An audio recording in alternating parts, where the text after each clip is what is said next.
And welcome to a gusty Red Wilson Field where the sun has just come out behind us and we are ready for some evening baseball between the three-time Cape League defending champion YD Red Sox and the Brewster Whitecaps. Carter Woodeel here alongside Morris Sheridan. Aiden Doyle will be joining us in a bit. We thank you so much for tuning in to our live stream here of Brewster Whitecaps baseball. And Maura, this begins a tough stretch for Jamie Shevchik's team, 17 games in 16 days. And so you got to make sure to manage your pitching.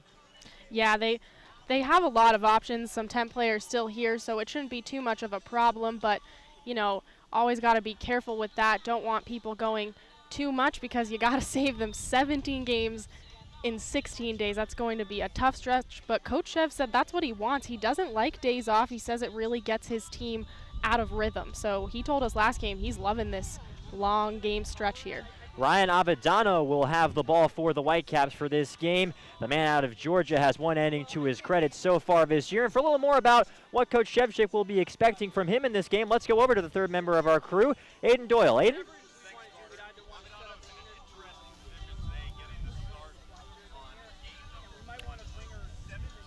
And we'll see if we can get Aiden on there. I think we got a little issue with the transmitter there at the moment. But Aiden Doyle will bring it to us right now. Let's see if we can get him on there. Carter, you got me? Yes, we got you, Aiden. Awesome, thanks, Carter. So Ryan Avedano's in an interesting spot today, getting the ball in game number 1 of 17 games in 16 days. So a tough stretch for these Brewster Whitecaps. You mentioned he had his first and only appearance thus far on the other day against the Harbor Hawks at McKeon Park.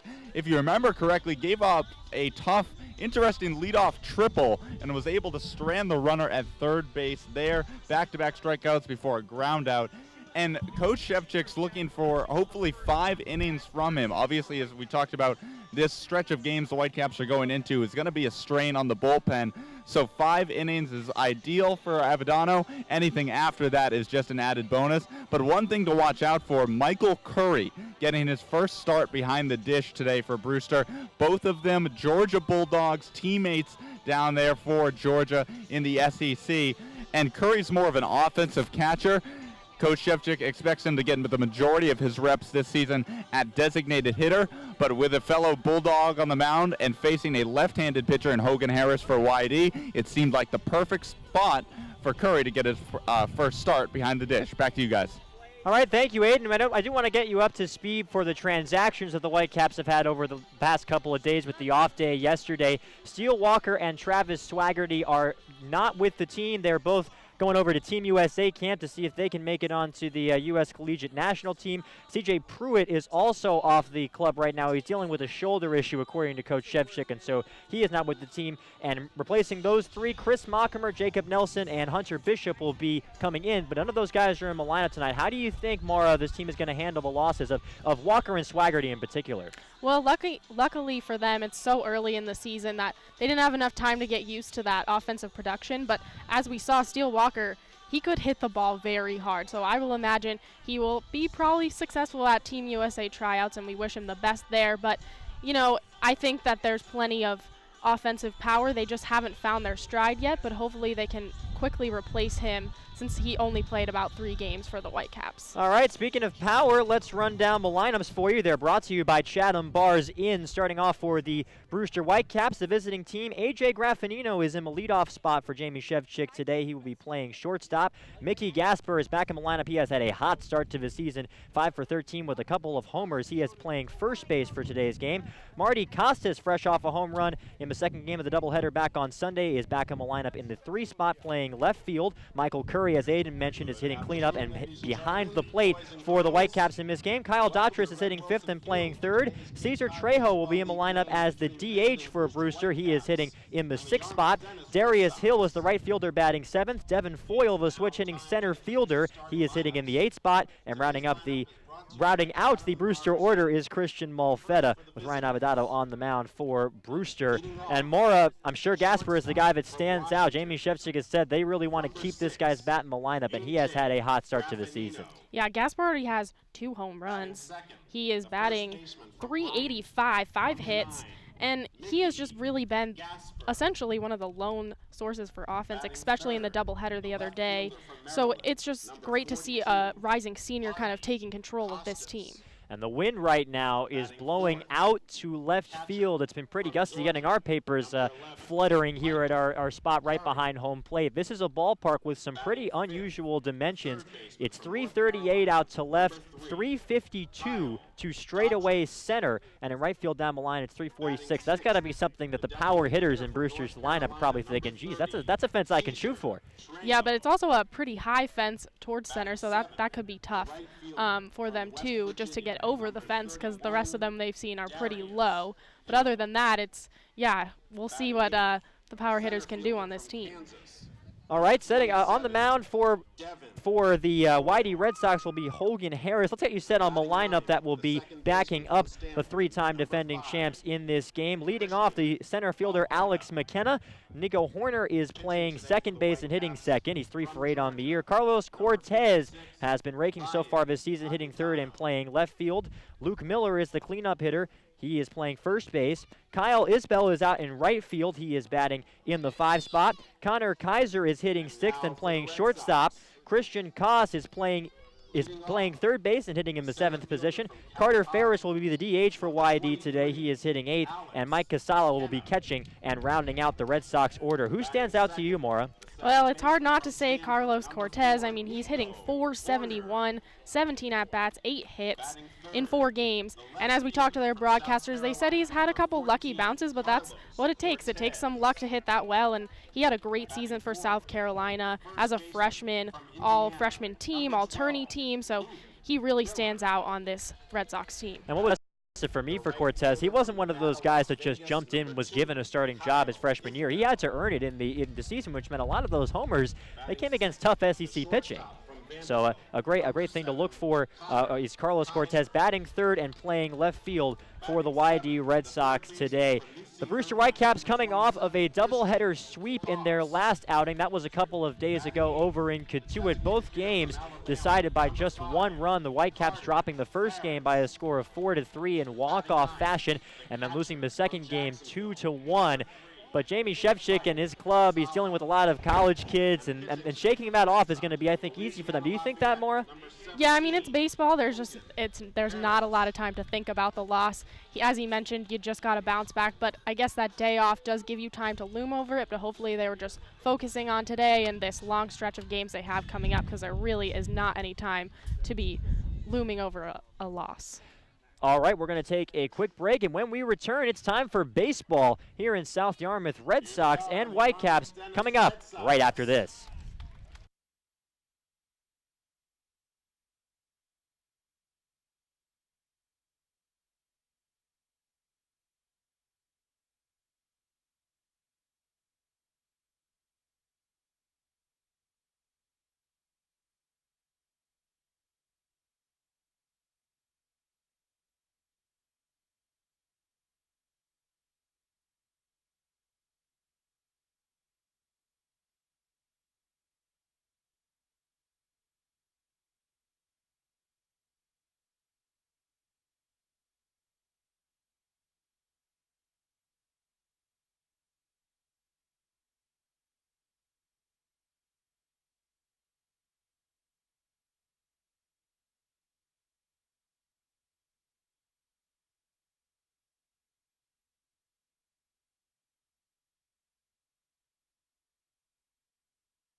Baseball Factory, a proud partner of the Cape Cod League since 1991, holds over 600 events nationwide for players ages 8 through 18, including 3 training weeks right here on the Cape.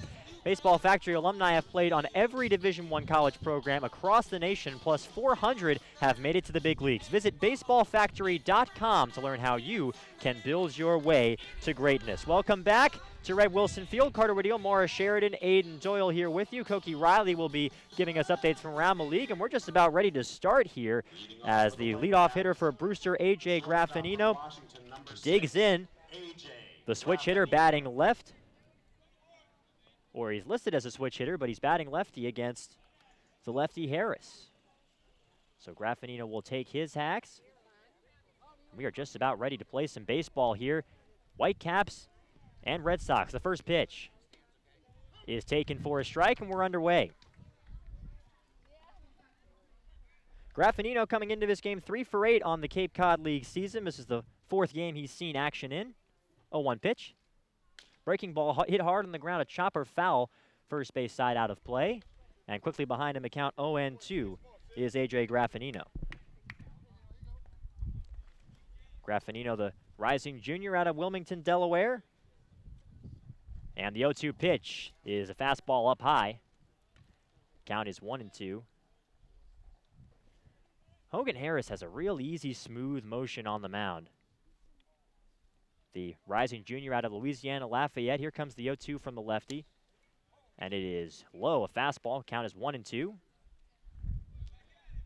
Hogan comes equipped with a slider, really more like a slurve that can break down and away to lefty hitters like Graffinino. Here comes the 1-2 pitch. Swan and fouled just back to the screen. Just got a piece of that one, did AJ. So count remains 1-2. Whitecaps looking to get back on the winning track after being swept in a doubleheader this past Sunday in Katuitt. Day off yesterday. Here's the 1-2 pitch. Breaking ball hit well out to left center field. It's going to dunk in there for a base hit, and Graffinino has the leadoff runner on for Brewster.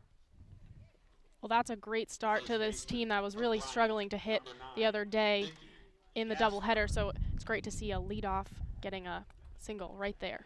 And here comes Mickey Gasper, the man who Jamie Shevchik has said he wants in the lineup no matter how he can get him. Gasper is a catcher by trade, but he's the first baseman in this game today.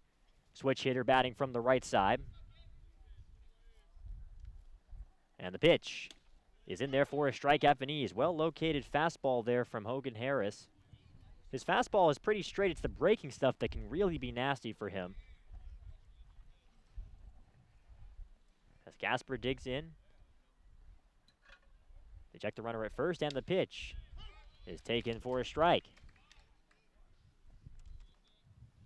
Gasper 5 for 13 on the young season with a pair of home runs and 4 runs batted in 3 games.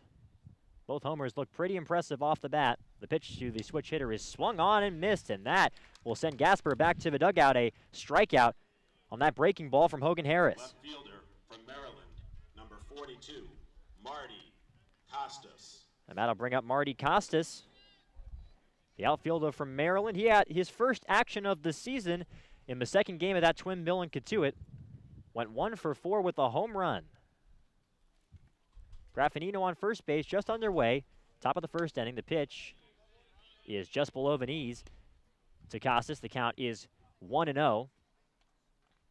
No score here at Red Wilson Field. They have Graffinino picked off between first and second base. He's in a rundown. The shortstop has it now, fires over to the first baseman who tags him out. And that will send Graffinino off on a pickoff play. And so quickly now there are 2 gone. Looked like Graffinino was just a little too aggressive with that lead.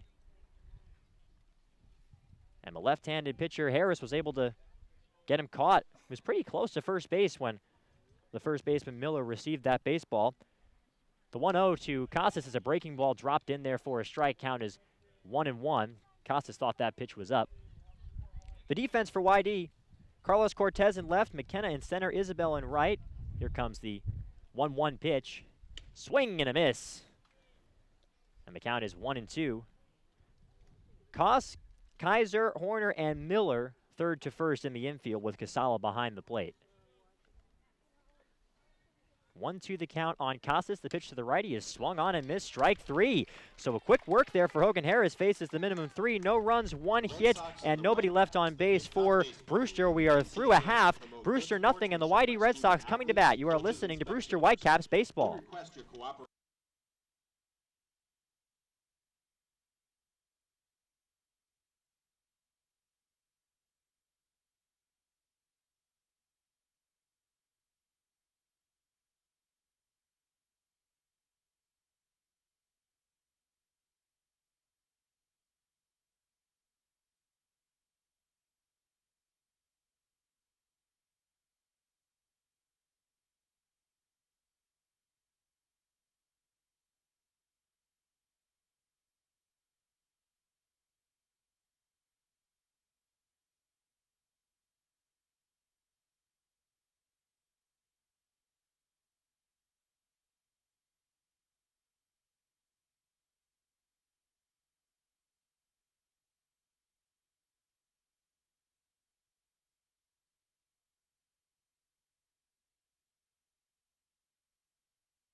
Welcome back to Red Wilson Field.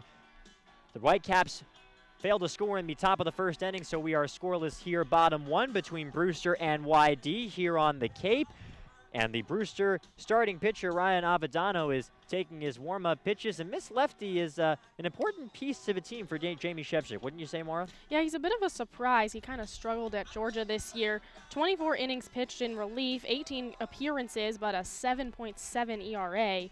He did strike out 29, but walked 19 at Georgia this year. But he's already pitched in a game for the Whitecaps, 1 inning, scoreless. So I think for Coach Shev, he's just trying to get a lot out of his temps while they're here and see which ones he wants to sign. So it's always good to have those players get in, see some action. And the fact that he's left-handed is an important part of that equation, because Jamie Shevchik has acknowledged that his club is short on left-handed pitching. Guys like Avadano, Will Tribuker, whom we saw recently in that doubleheader, they're going to have an important piece leading into the rest of the season when the temp guys start to shake out. They could find spots in this pitching rotation just because this is a team that needs some lefties. Alex McKenna will lead off for the Red Sox. McKenna in center field for YD today. Digging in from the right side against the lefty Avadano. The pitch is a fastball at the knees for strike 1. That fastball for Avadano will get into the high 80s. He's also got a curve and a change. 0-1 the count. Shaking off a couple of signs as Avadano gets the pitch he likes, and here comes the pitch. It's a fastball up, and the count is 1-1 on McKenna. McKenna, a rising junior out of Canyon Country, California.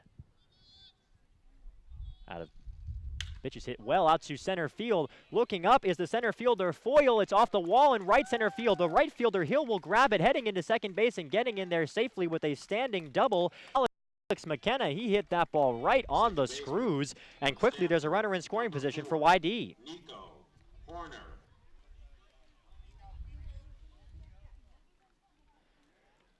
Now it's time for the YD two-hitter Nico Horner to take his hacks here. Horner 3 for 8 to begin the season for him on the Cape Cod League. Of course, this YD team, the 3-time defending champs, but only 1 returner on this roster. That's Luke Miller, who's hitting cleanup today. Runner on second base. We're scoreless, bottom 1. And the pitch from a lefty is swung on and hit high but foul toward the right side, and it clanks off of, I think that might have gotten a piece of the bleachers of a concession stand out there, but it's a foul ball. Count is 0-1 on Horner. Horner, one of those players that you can always count on, has not missed a game in high school or college in his spring ball. Checking the runner at second a couple of times is Avadano. Here comes the 0-1 pitch. He shows bunt and bunts it foul down the third base side. So the count 0-2 on Horner. Horner out of Oakland, California, the Stanford product. And the count 0-2. Ryan Avadano this past spring for Georgia Primarily a relief pitcher, just one start in 18 appearances. ERA that James Bond would like, 7.77. Runner on second base. We're scoreless in the bottom of the first. 0-2 is the count on Horner. Avedano checks the runner and deals. Swan and grounded softly foul, first base side. Getting you set on the Whitecaps defense. It's Costas in left, Foyle in center, Hill in right. Datris, Graffinino, Malfetta, and Gasper third to first. And Michael Curry is making his first start behind the plate, as it's an all-Bulldog battery for this one. Something that was quite intentional from the Whitecaps head coach Jamie Shevchik. Holding the set.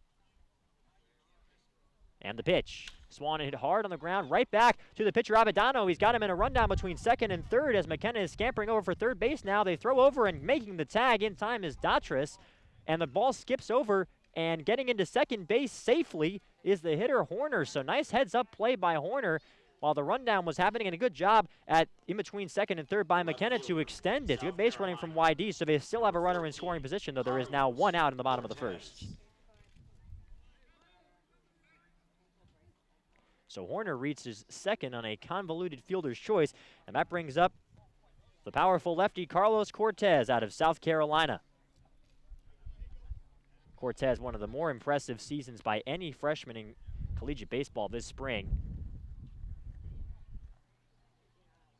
As Avedano holds the set, checks the runner at second, and now steps off the mound to give Horner the old hairy eyeball. Cortez this year with South Carolina hit .286 with a .368 on-base percentage, 12 home runs, drove in 41. Avedano deals, swing and a miss. He waved at it, runner going for third. The throw down is not in time, and a stolen base for Nico Horner. And there's a runner on third with just one out.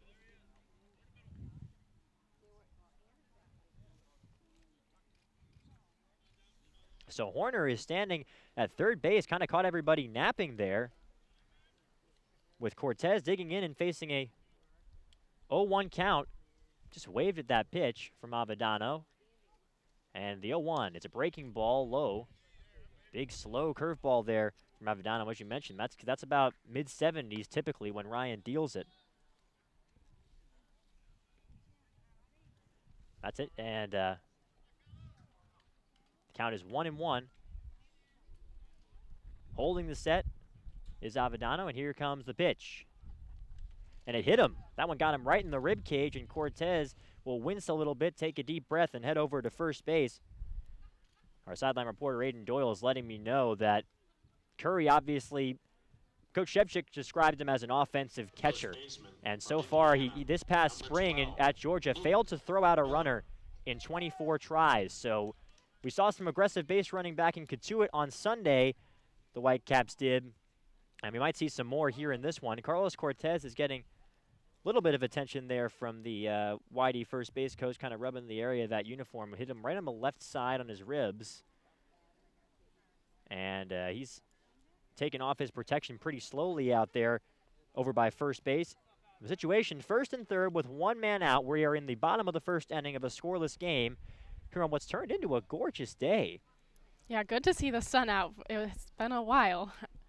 Exactly. We've seen so much fog and rain. It was foggy all day today, but we got in, and all of a sudden we went looking for the sunscreen while we were setting up our equipment.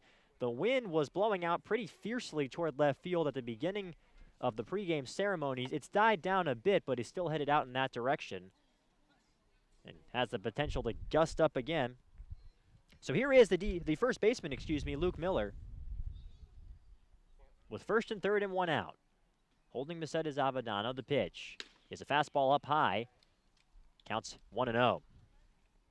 Luke Miller, as I mentioned, the one returner for this team, though he really only came up for a cup of coffee last season. 2 games, 3 at-bats. Failed to get a hit, struck out once.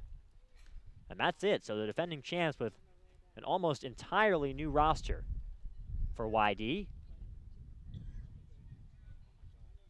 1-0 the count on Miller. The pitch is a strike at the knees. Looked like a changeup there from Avedano. A good pitch there to even the count at 1 ball and 1 strike. Miller's a rising junior out of Muncie, Indiana, Cowan High School. Hit 10 home runs for the Indiana Hoosiers this past spring. 1-1 pitch. Swing and a miss. Just on top of that breaking ball, the count is 1-2 on Miller.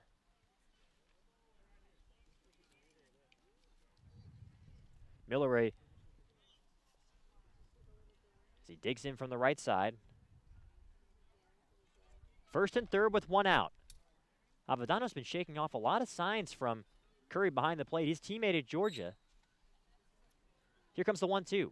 Swan hit hard on the ground to shortstop, moving to his right is Graffinino. He gloves it, throws to second base, and it squirts away from the second baseman Malfetta, and everybody's safe. A run comes in to score. Dashing over to third and making it there safely is Cortez. It'll be an RBI infield single for Luke Miller, and it's quickly 1-0 Red Sox. Well, that's just all due to great base running there from Horner. It's just tough for a lefty pitcher to turn around, and he knew that. So just great base running there, which was able to move him 2 bases on steals. So about to bring up Kyle Isbell out of UNLV. And you have to imagine for Jamie Shevchik, he's hoping that Ryan Avadano can work his way out of this. We heard from Aiden that he being Shevchik has slated 5 innings as the target for Ryan in this game. As Kyle Isbell digs in from the left side, the pitch is taken for a strike on the inside corner, and the count is 0-1. But one thing that Coach Shevchik said before the game today was really what throws a wrench in your spokes when you're dealing with such a long stretch of games like Brewster is coming up, is when a guy can't go long and makes your bullpen work. Here comes the 0-1. That's low on an off-speed pitch. And the count evens 1-1 on Kyle Isbell. Isbell making his 5th start of the year. Along with Cortez here, they're the only 2 folks that have started all 5 games for YD this season. YD has first and third with 1 out. Here's the pitch. Shows bunt, takes a pitch low. And the count is 2-1 on Isbell. Isbell on the Cape League season, he's 2 for 22. That's 4 for 18. Does have 3 runs batted into his name to go with a couple of runs scored. We're in the bottom of the first inning. The Red Sox already have a run in. So they lead 1-0. Cortez is at third. Miller is at first. Holding the set is Avadano and deals. Swan hit high in the air out to right field. Hill is moving back a couple of steps, but he's underneath it, and he makes the grab. Tagging is Cortez. The throw down will be cut off. It's a sacrifice fly and an RBI for Kyle Isbell, and it's 2-0 YD.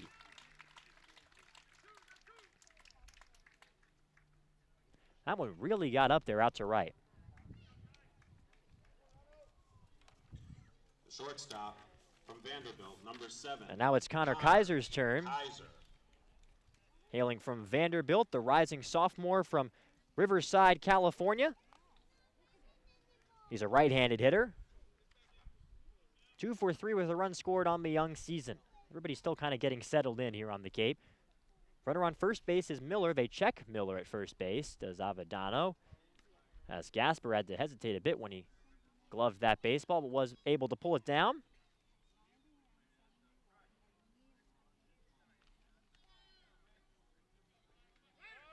The runner goes for second. The pitch is in there for a strike. They throw down to second base, and it's not in time. Another stolen base for the YD Red Sox. That could be something we see more of as Luke Miller swipes second. And it's a runner in scoring position with 2 men out here in the bottom of the first inning. I think you were right on when they said they were going to take advantage of Michael Curry not being particularly strong at pickoffs. As we saw there, the throw just a little short and a little to the left. The righty hitter Kaiser digging in with the count 0-1. They will check the runner at second now in Miller.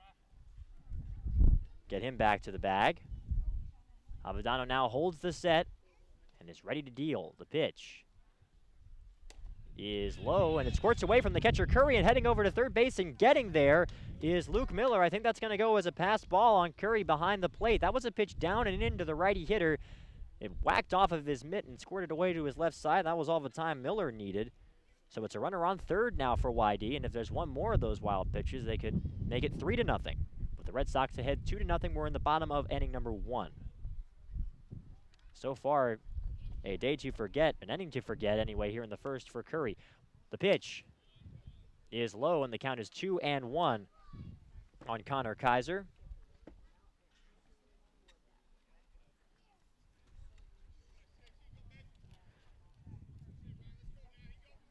YD managed by Scott Pickler in his 20th year with the team, a 6-time Cape League champion, including each of the last 3 seasons. 2-1 the count.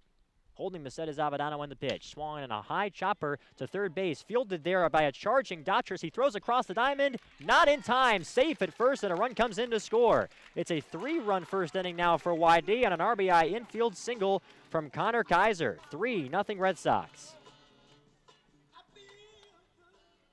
The third baseman from UC Irvine, number 27, Christian.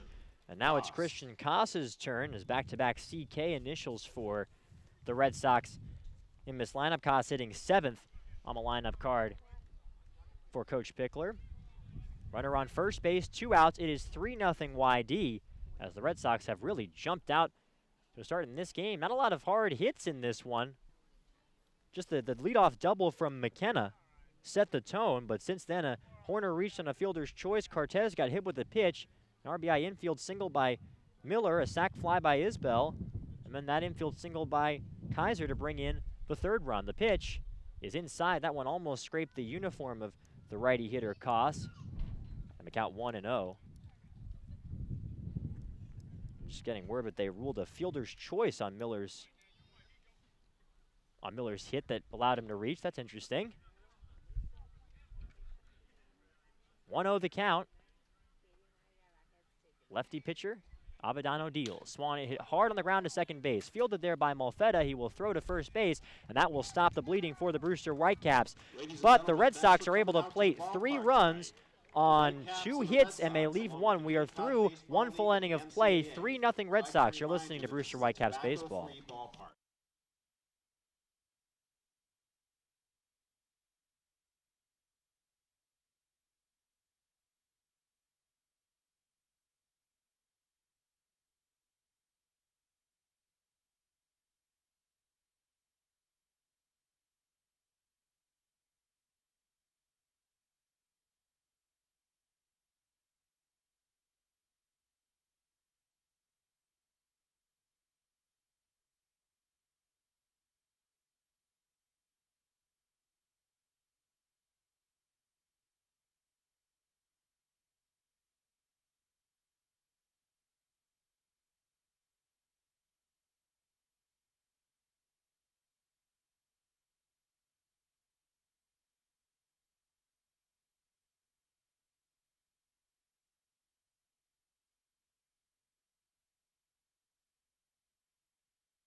Welcome back to Red Wilson Field. The score is 3-0 in favor of the Red Sox through 1 inning of play. Getting ready to begin the second. It'll be the 4, 5, 6 hitters for Brewster, Curry, Daughtris, and Trejo. And the first pitch is low to Michael Curry. To start off his day at the plate, Curry has had a tough ending in the first inning behind the plate as the pitch is swung and hit high in the air, foul behind the plate and getting over the press box. Curry on the season at the plate is 2 for 9 with a double and a run scored so far on the Cape League season. The 1-1 is a breaking ball that didn't bite, stayed up high. Count is 2 balls and 1 strike. As Hogan Harris, the lefty from Louisiana Lafayette, is looking nice and calm on the mound as he tends to do. 2-1 pitch is fouled back, and the count is 2-2 on Curry. The wind is gusting back up again.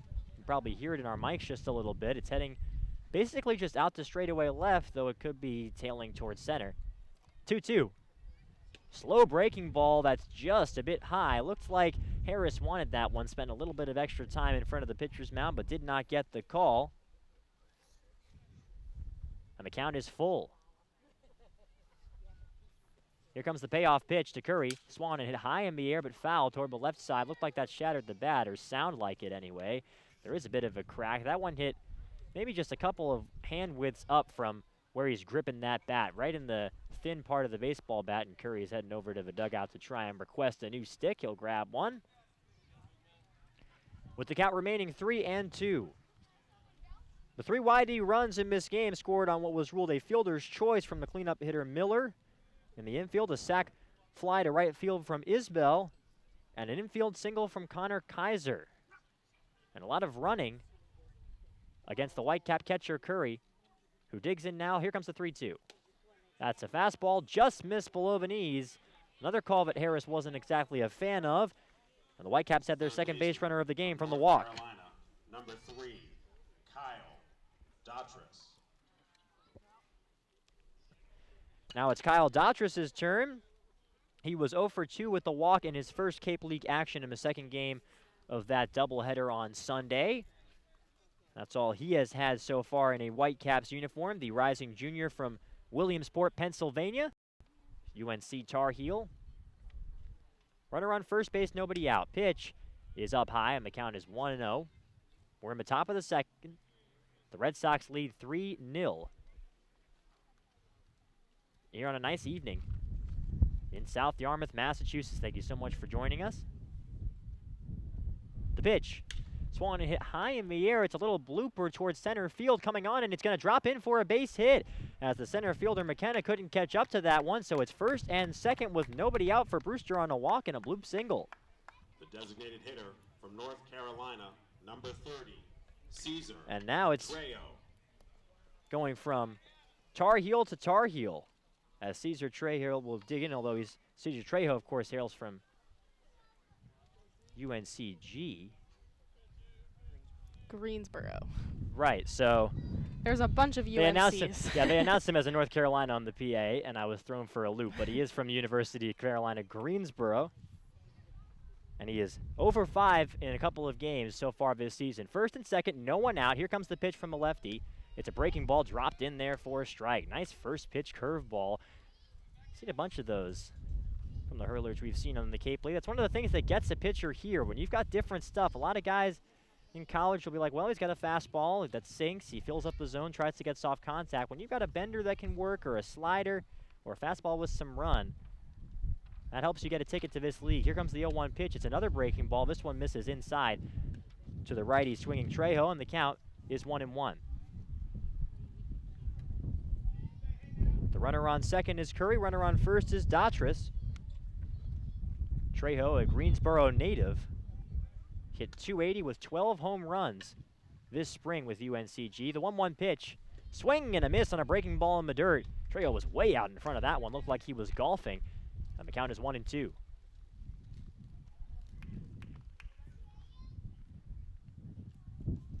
YD coming into this game with a record of 3-1 on the season. Second to only the Chatham Anglers in the East Division standings. The Anglers are 4-1 on the year. Everyone's still getting settled in. 1-2 pitch. Breaking ball, swing and a miss, strike 3. If it ain't broke, don't fix it. Hogan Harris with a steady diet of benders. And Caesar Trejo is down on strike. So far, he hasn't been able to get it going in this Cape Cod League season. That's already 3 strikeouts for Harris.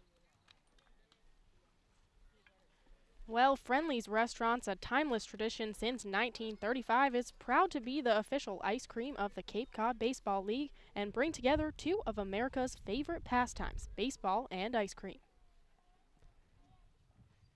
Hale is a lefty. He steps off the mound, does the lefty pitcher Harris to check on the runner at second, Curry. Maybe I should start eating dinner before we do these ice cream promos. Might be better for the rumbles in my stomach. The pitch to the lefty. It's a fastball right down Broadway for strike number 1. Well, I'm told the hamburgers here are the best in the league, so we might have to get one after, Carter. Maybe you should take over play-by-play more. Gorgeous field here in South Yarmouth. First time that I've been here. Pitch to the lefty, swung on and hit hard right to the second baseman corner. He doubles off the runner, and that will retire the side. Boy, a tough way to go out, a 4-6 double play. And the Whitecaps fail to score in the second inning. They get 1 hit and they leave just 1 thanks to the DP. We are through an inning and a half, 3-0 YD. You're listening to Brewster Whitecaps Baseball.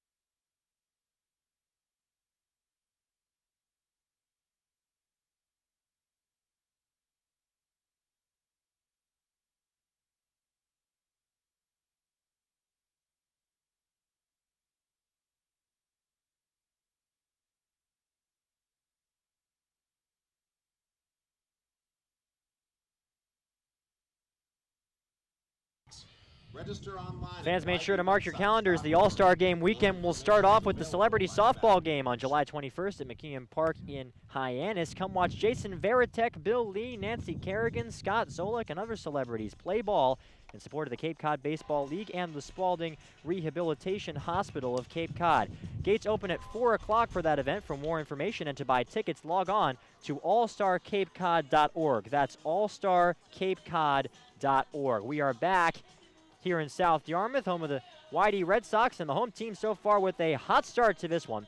They lead 3-0 as we get ready to begin the bottom of the second inning. 3 first-inning runs for YD. They will have the 8, 9, and 1 hitters. That's Ferris, Casala, and McKenna due up for the home half of the second. And the designated hitter, Carter Ferris, digging in. This is an important inning, I think, Maura, for Avedano on the mound. Absolutely. You give up 3 runs in the first. It's time to redeem yourself here. If not, we could see him pulled early. Ferris at the DH position tonight for the Red Sox. And the pitch from lefty is hit hard on the ground to shortstop. Fielded over there by Graffinino. He throws across the first base in time. A bit of a high throw, but handled there at first by Gasper. So 1 pitch and 1 out, just what the doctor ordered for Avedano.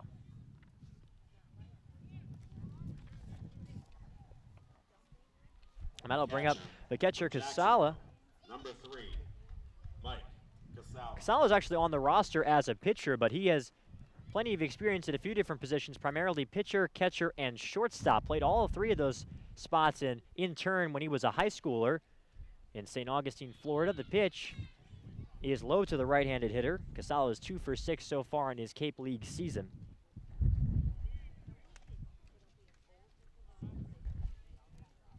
As Avedano is ready to deal, the pitch is swung and hit high in the air, foul ground heading back in our direction, but over the press box. And the count is now even 1 ball and 1 strike on Casala. As Casala will now ask for time. Casala's got a mighty good high school glory days story. Through 10 innings of 1-run ball in his last high school start. That was in the state tournament semis. Team won the game 2-1 in 11. The pitch is a breaking ball that misses low in the dirt. Good take there from Casala on that slow bender, just laying it off. And the count is 2-1. Here comes the pitch from Avedano, and it's in there for a strike at the knees. Checking his swing a bit there was Casala. It was a called strike anyway. That evens the count 2-2. A nice pitch there by Avedano to put that one right on the knees of the Jacksonville University hitter. And here comes the pitch, 2-2. Swung and hit high in the air towards shallow right field. Running over is the right fielder Hill toward the line, heading into foul ground, but it lands out of his reach. So the count remains 2-2. Like a lot of stadiums in the Cape League, there's plenty of room in foul ground for the outfielders here at Red Wilson Field, especially out there in right field where Hill was patrolling. 2-2 the count to the righty Casala. Here comes the pitch. It's taken low. That brings the count full. So after getting a 1 pitch out to start the inning, off the bat of Ferris, Avedano is in a bit of a battle here with Casala. Casala this spring at Jacksonville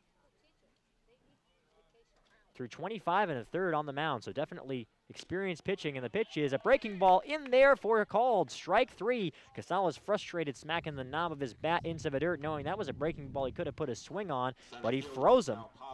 And there are 2 gone here in the bottom of the second.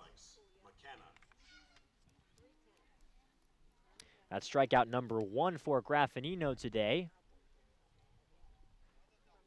And now it's back to the top of the Red Sox lineup and Alex McKenna. McKenna, his first time, hit a leadoff double. The pitch is swung and hit hard to the right side. It's going to get through for a base hit, and McKenna is 2 for 2 on the day. He will get into first base with a 2-out single. And now the question here is, do they send him from first against the weak-armed catcher for Curry for the Brewster Whitecaps? Well, I imagine they will. It worked the first time. Why not try it again? Curry hasn't been successful in the Cape League yet, or in Georgia picking off anyone, so I imagine they'll just try on their leadoff hitter, who's very speedy.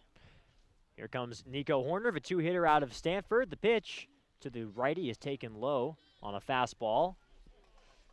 And the count is 1-0 on the rising junior out of Head Royce High School in Oakland, California.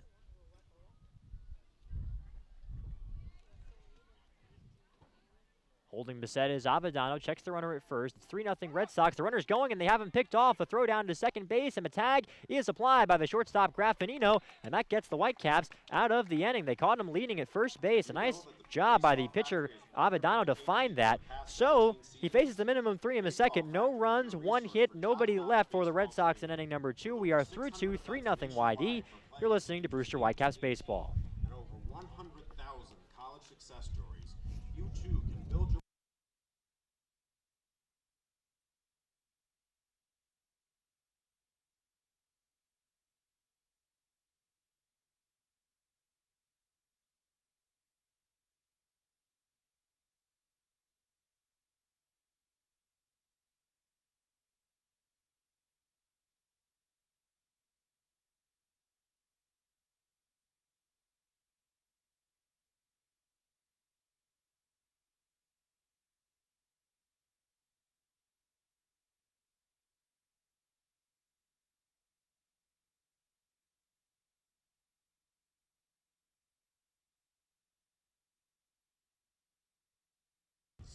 including hot dogs, churros. Welcome back to Red Wilson Field. It's 3-0 YD through 2. Let's send it over to Aiden Doyle with an update. Aiden? Thanks, Carter. Well, one of the most famous Brewster Whitecaps in the news today is Aaron Judge, current outfielder for the New York Yankees. Judge played for Brewster in 2012 when he played for the Fresno State Bulldogs.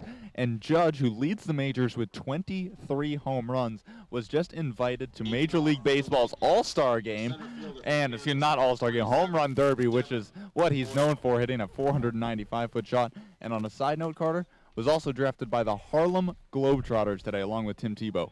Well, he's got the height for it, that's for sure. The pitch to Devin Foyle is taken for a strike at the knees, nicely located there by Hogan Harris, who's back out for his 3rd inning of work. Certainly, if you're 6'7", and you've got the build of Aaron Judge, I think you've got a future in baseball. Here comes the 0-1, and it's down and in. Devin Foyle, on his brief Whitecap career, is a switch hitter batting from the right side. 2-for-8 with a run scored out there in center field with the departure of a couple of outfielders, Swaggerty and Walker. 1-1 pitch is fouled away toward the right side. Walker and Swaggerty both left for Team USA camp. Doesn't mean they're necessarily gone for the whole season, but they're going to try their hand on getting on the U.S. Collegiate National Team. 1-2 the count on Foyle. The pitch is up high. Have a little chin music there from Foyle, but he didn't move an inch. Counts 2-2. It is 3-0 Red Sox here in the top of the 3rd.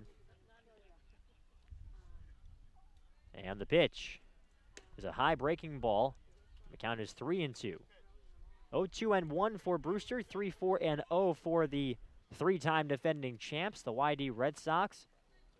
Every player on this team knows that they've been playing with a target on their back, but that's happened the past couple of years too for them. Here comes the 3-2 pitch. It's up high for ball 4, so Foyle reaches. And the man who was 5 for 5 stealing bases this spring with KU is now standing on first with nobody out. And now it's Malfetta's turn.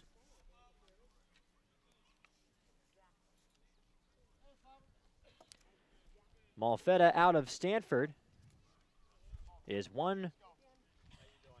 an RBI in a couple of games this season for the Whitecaps.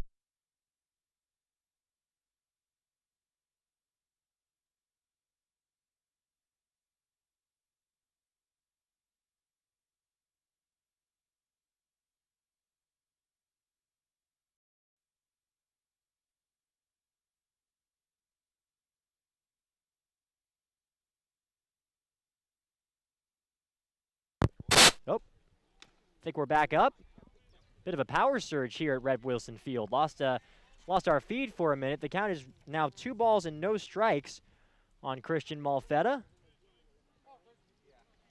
Guess the cables were confused when the sun came out. Thought we were in for some stormy weather. I don't know. Malfetta's hitting from the right side. Stanford product swings and misses on a pass ball that he blew right by him, did Hogan Harris, the Raging Cajun out of Louisiana Lafayette. It's 2-1 now the count on Malfetta. Here's the numbers for him this past spring. 13 games, 12 starts, 2.66 ERA, through 67 and 2/3 innings, pitched 45 hits, 34 walks, struck out 87 hitters. Here comes the 2-1.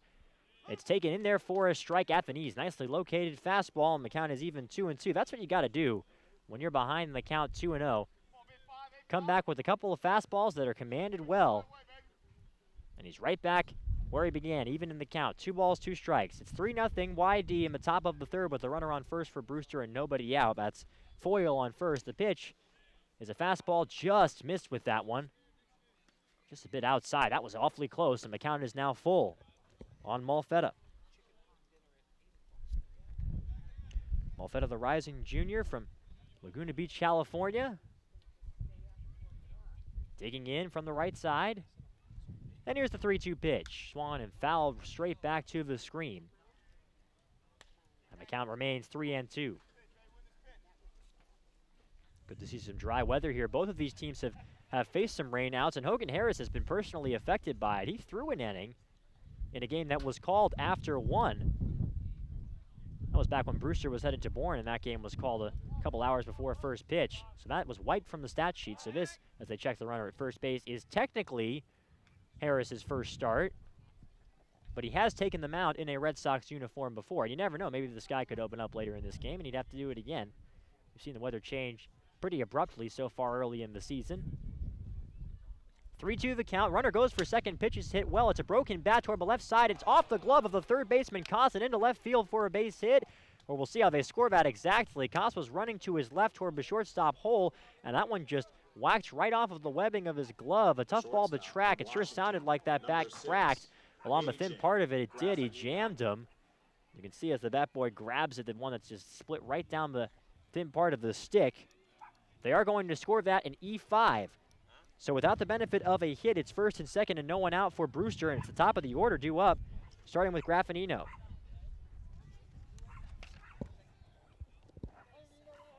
Foyle on second, Malfetta at first. The pitch, Graffinino shows bunt and takes the pitch in there for a strike. That one started up but dropped down. Count is 0-1 on AJ. Graffinino singled his first time up and then was run down at second. He was caught in between first and second in a rundown. 0-1 the count. The pitch is low in the dirt. Looked like some hard stuff over there from Harris, and the count is even 1 ball, 1 strike. Harris so far has that fastball and the curveball working, and he's got a slider that can work as well. When all 3 pitches get going, it can be very confusing when you're in the batter's box as a hitter. 2 on and nobody out for Brewster. We're in the top of the third. 3-0 Red Sox on a gorgeous evening for some baseball. Holding the set now is Harris. Here comes the 1-1 pitch. Check swing, and it's taken just a bit outside. Count is 2-1. That was a off-speed breaking ball. Looks like we might be seeing a tighter plate than typical today.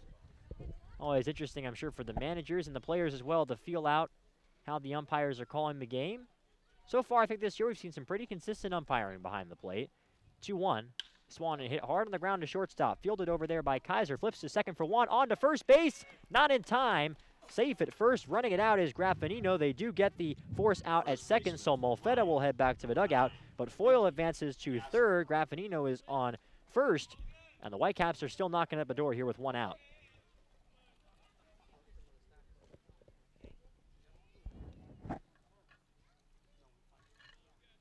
Here is Mickey Gasper now. Just the man you want up with first and third. And your team trailing 3-0. We're in the top of the third inning. The infield still pretty much back as the pitch is taken. A breaking ball for a strike to Gasper. Gasper wincing a bit, knowing that that was a pitch that maybe he could have gotten some wood on.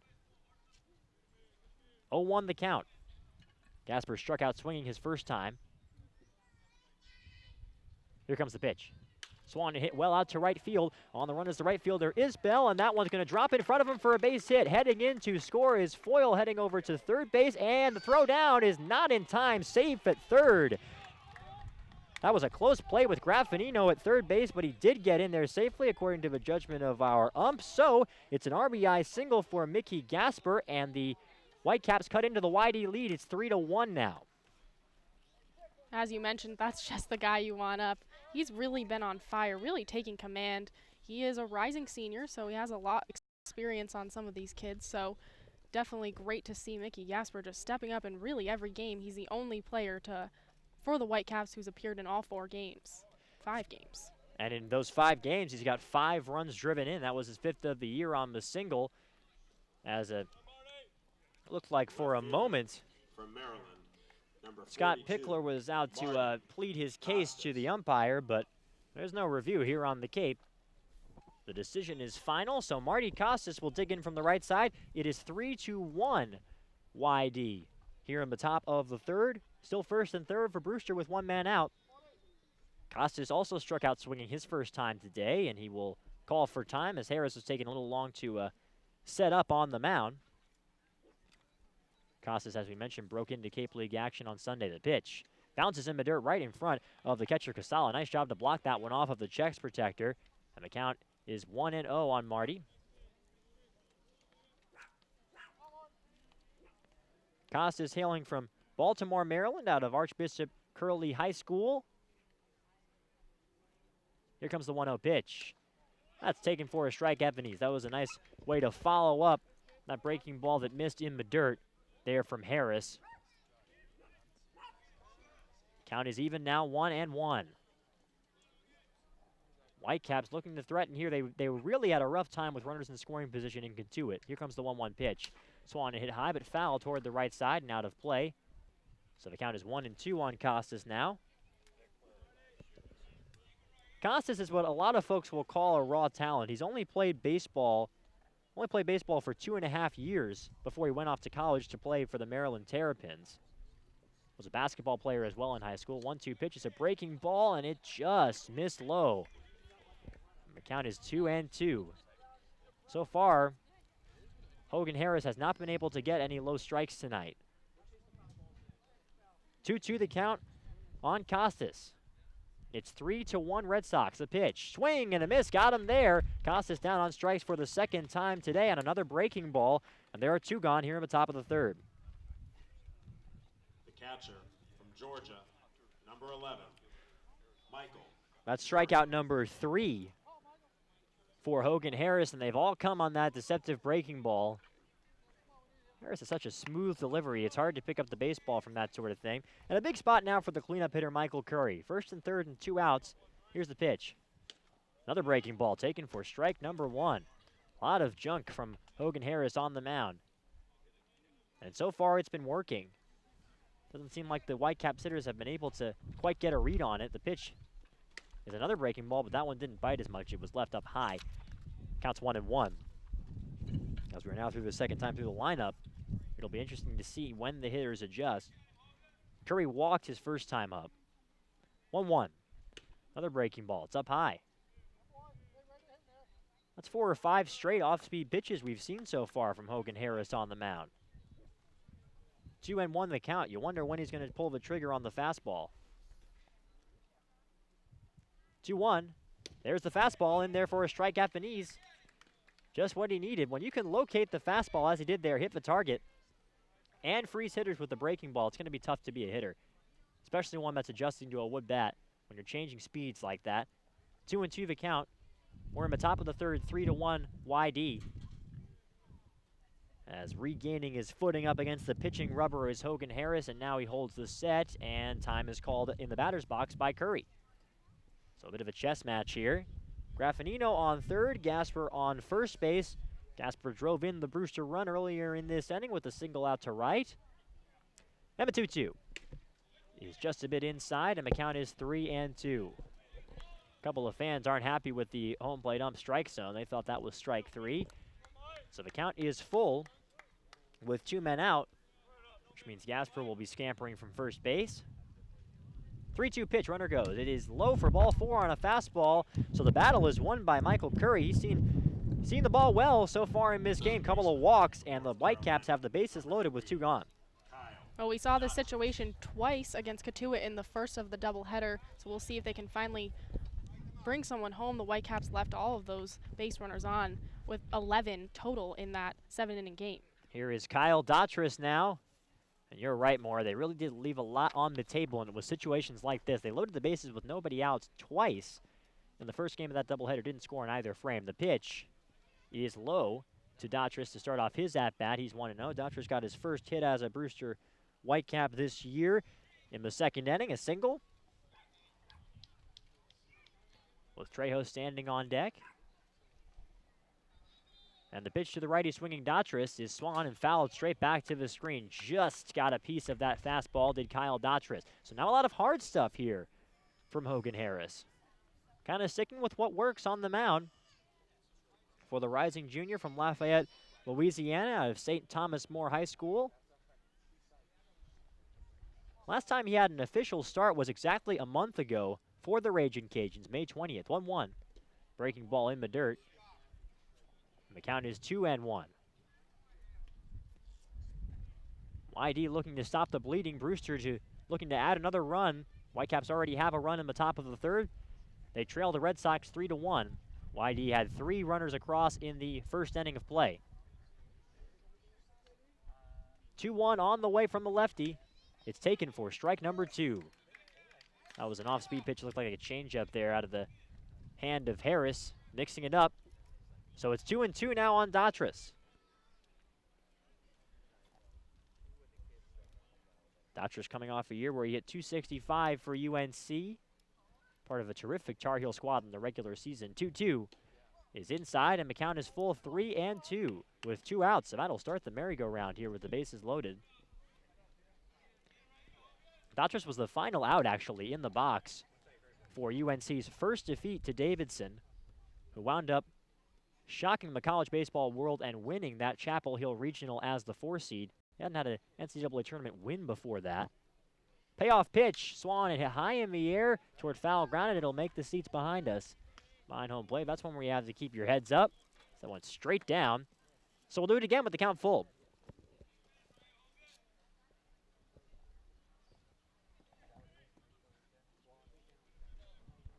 YD ahead 3-1 in the top of the third. This is the 7th hitter the Whitecaps have sent up to the plate in this inning. In Daughtris. 3-2 pitch. Swung and hit high in the air, right above the second base bag, it looks like, and gloving it is the shortstop. Moving over to his left was Kaiser, and to the other side of the second base bag, but he makes the grab on that little looper, so the Whitecaps leave him loaded. They do get 1 run. They put across just the 1 hit. They leave the bases loaded. As I mentioned, we're through 2.5 innings of play. 3-1 Red Sox. You're listening to Whitecaps Baseball.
Coca-Cola Bottling of Cape Cod thanks you for supporting the Cape Cod Baseball League and for refreshing yourself with ice-cold Coca-Cola products.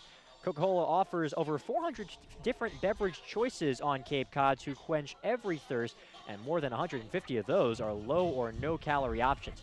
Reward yourself. Have a Coke.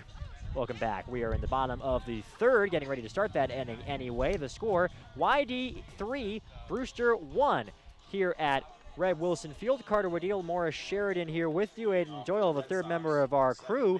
And that's got to be tough to leave the bases loaded in that previous frame for Brewster. Yeah, that's 4 base runners they've left on in this game. As we mentioned before, that was a big problem in Kentuit, so that seems to be a looming issue for this Whitecaps team. Brewster left 18 runners on in those 2 games and could 2 at the pitch.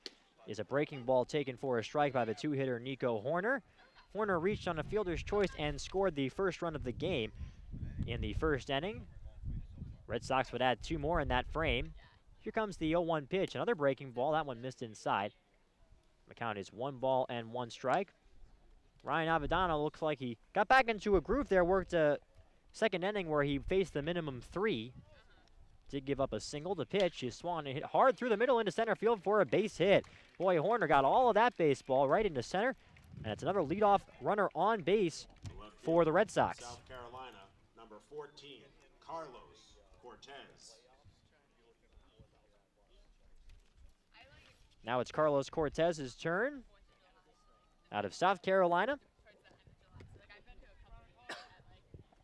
Cortez was hit with the pitch in the ribs his first time up, had to shake it off when he made it over to first base, but recovered just fine.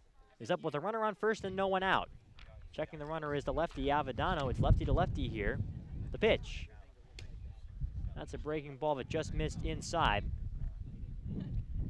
Both of these pitchers, although Harris's fastball I think definitely has more life to it than Avadano's does, but neither of them are stepping up to the mound knowing they have stuff that's going to blow you away. They want to change speeds, use some misdirection, but especially Avadano. 1-0 pitch. That's a fastball low, 2-0 the count. And for both of those pitchers, when you're approaching a hitter like that, getting command of that fastball, getting to throw it for strike number 1 is crucial. That was something that Avadano struggled to do in that first frame where he surrendered 3 runs. Just a lot of long at-bats for him as he checks the runner over it. First little sidearm flip there from the Georgia Bulldog over to Gasper at first base to check the runner. Nifty move there from the lefty. 2-0 the count on Cortez, who scored the second Red Sox run in the first. Here's the pitch. It hits him again. Cortez, that looked like right in the same spot on his right side. That one may be up more towards the arm or the shoulder, and Curry is going to turn away the home plate ump and come and talk to Avadano himself. Avadano, you can tell, was frustrated, but he let that pitch get away, taking a walk around the pitcher's mound. But Cortez is reached base safely twice, but a hard way to get there for sure. Yeah, you're right. It hit him right in the rib cage right again. It's very interesting that it was the same guy, but I think it was just a coincidence. Definitely nothing going on between these two players here, but just a tough break there for Avadano. And, of course, Costas, because he got hit twice. I'm sure Cortez will take the ticks to his on-base percentage, but he, again, is getting a look from the first base coach, kind of shaking everything off. Cortez, in his freshman year at South Carolina, only was hit by a pitch once. So he's now been hit by a pitch twice as much in this game as he did all of his last season for the South Carolina Gamecocks. If that ain't baseball, I don't know what is. First and second, nobody out, 3-1 YD here in South Yarmouth, Massachusetts. The pitch is a breaking ball taken high by the cleanup hitter Luke Miller. Miller reached on what we have heard is a fielder's choice, though the scoreboard operator out in center has not gotten the memo yet. It drove in a run. 1-0 is the count. First and second, 3-1 YD pitch. Runs in on him, and the count is 2-0. Right now, Avadano really struggling to find the plate here in this third frame. And for Jamie Shevchik, he's probably hoping he can find that again, because we're going to talk about it a lot over the next few days, the fact that the Whitecaps are gearing up for 17 games, in 16 days. They need all the pitching they can get. Don't want to burn too many of their bullpen arms. 2-0 pitch is fouled back to the screen. That might have gotten a piece of the bat, but it looks like it's going to be okay for Miller. 2-1 the count. Certainly was at risk of snapping that wooden bat in half as that whacked right off of the thin part of it. We've seen a lot of jam shots from both teams early on in this game. 2 on, still nobody out here in the third. 3-1 Red Sox. Avadano deals. Swing and a miss. Out in front of that one in the count is 2-2 on Luke Miller.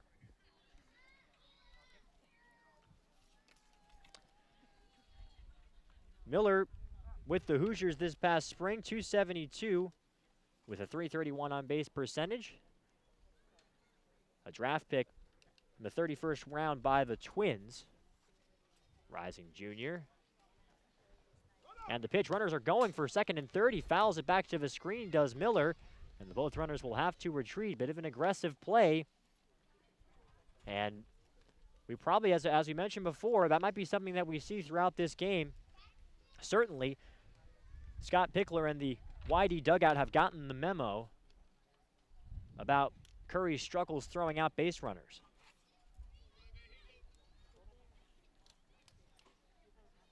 So the count is still 2-2 after the foul ball. Holding to set is Avadano. The pitch to Miller is swung on and hit high in the air towards shallow right center field. Coming on and calling everybody off is the right fielder Hill, and he makes the catch up against the center fielder Foyle, who I guess didn't get the memo out there in right center. They didn't collide too hard, but their gloves, I think, touched on that play. But he brought the baseball down. It's a fly out to right. There's one gone.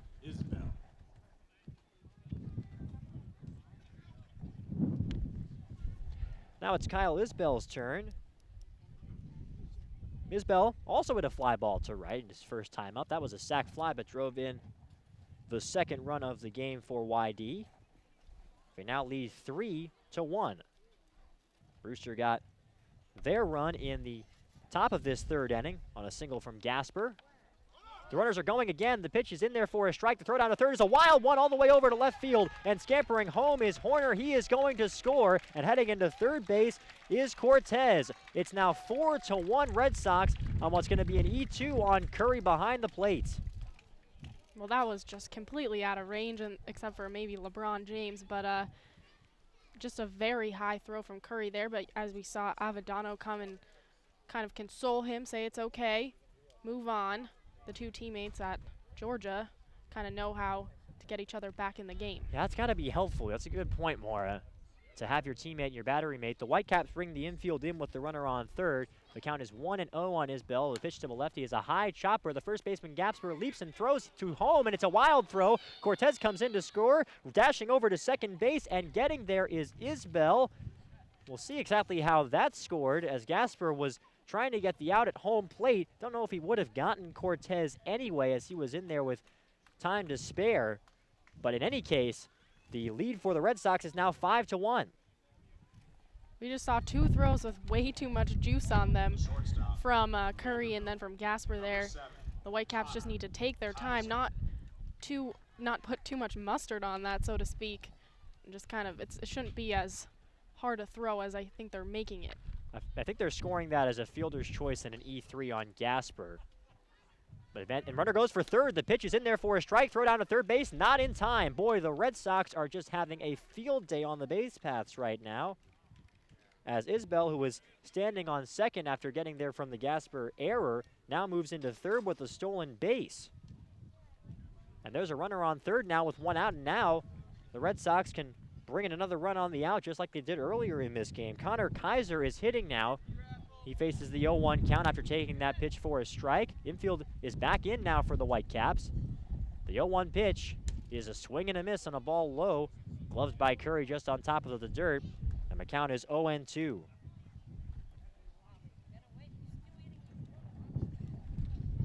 Isbell now has 4 stolen bases on the Cape Cod League season, most on this YD team early on. Plenty of wheels at third base. Kaiser reached on an infield single and drove in a run his first time. The pitch from Avadano. Swung on a soft ground ball toward the first base side. It's in front of the pitcher, Avadano. He fields it with the bare hand, and he has nowhere to go. That was a perfectly placed ground ball that just thumps right into the dirt. A run scores. It's an infield single and an RBI. Second such play for Kaiser in this game. It's now 6-1 YD. Boy, a rough inning in the field for the Whitecaps right now. As Mickey Gasper committed the error at first base. That was error number 2 for him on the year. We saw Pete Schuler making as well for Brewster this season. So Cost grounded out to second his first runner on first base with 1 out, takes a pitch low to make the count 1-0. It's been an interesting inning so far in the scorebook. A single from Horner, then a hit by pitch from Cortez, and a fly out to right from Miller. Then the madness began, and a throwing error on a double steal attempt brought in the first run of this inning. Then another error from Gasper brought in the second, and then an infield single brought in the third. 1-0 the count, though I don't know if the error from Gasper can be directly attributed to that Cortez run that was scoring a hard ground ball to first base where Gasper fired it in. But the throw was wild, allowed the runner to move to second. He would later score. 1-0 the count. It's Kaiser at first. The pitch is hit high in the air behind the plate into foul ground. Heads over the screen, counts 1-1. Altogether, it's 3 runs in the inning and 2 Whitecaps errors. The Red Sox are ahead 6-1, bottom 3. Holding the set is Avellano. And deals 1-1. Off-speed pitch, that one was missed off the plate, it looks like. And the count is 2-1. And Mara, you were talking to Coach Shevchik after the doubleheader back on Sunday, and he said you can't lose games in the field, but something we have to stop doing. So far, he hasn't seen better defense early on in this game. Here comes the 2-1 pitch. Runner goes for second. Pitch is inside. Curry can't handle it properly. That was a tough pitch to grab, and heading into second base with a stolen base is Kaiser. Another runner in scoring position now for YD with the count 3-1 on Koss. And with 6 runs already in the third inning here, this is the most runs that the Whitecaps have given up. So far this season, they've only played 4 games, but so far they've typically had low-scoring games.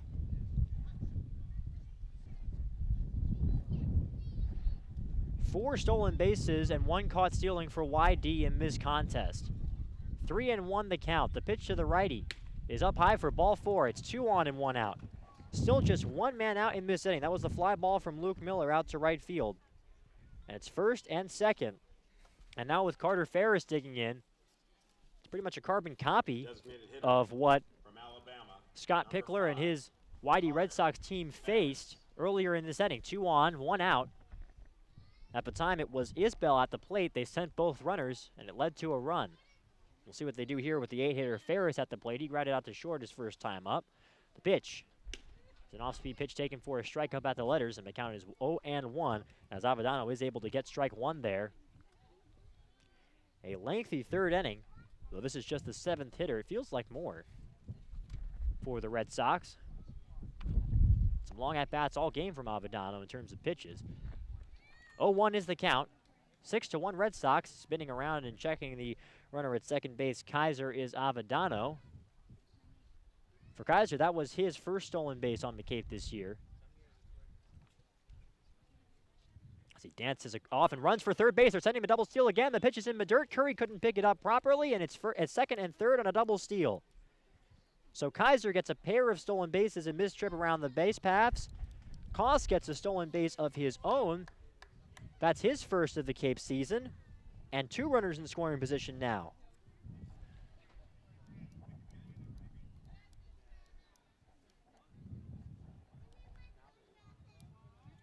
Altogether, that's, I was trying to tally it myself, I think that's 7 stolen bases now, or probably 8. 1-1 the count. Infield's in again, pitches a strike at the knees. And the count is 1-2. We've seen 2 stolen bases from Horner. 1 from Cortez, 1 from Miller, 1 from Isbell, a couple from Kaiser, 1 from Koss. Double steals will help inflate those numbers. 1-2 is the count on Carter Ferris, who's trying to get in on the action. Second and third. Pitch is low, 2-2. It's 6-1 YD with 1 out and second and third. We are in the bottom of the third inning of the Whitecaps' 5th game of the year. Brewster started off with a pair of 6-1 victories, then got swept in a doubleheader on a foggy day in Cotuit on Sunday. We're looking to rebound here, not off to a good start. 2-2 pitch. Swung and a foul right off of the person of Carter Ferris. That one smacked into the dirt maybe an inch or 2 in front of home plate and off of Ferris's legs, so the count will stay 2-2.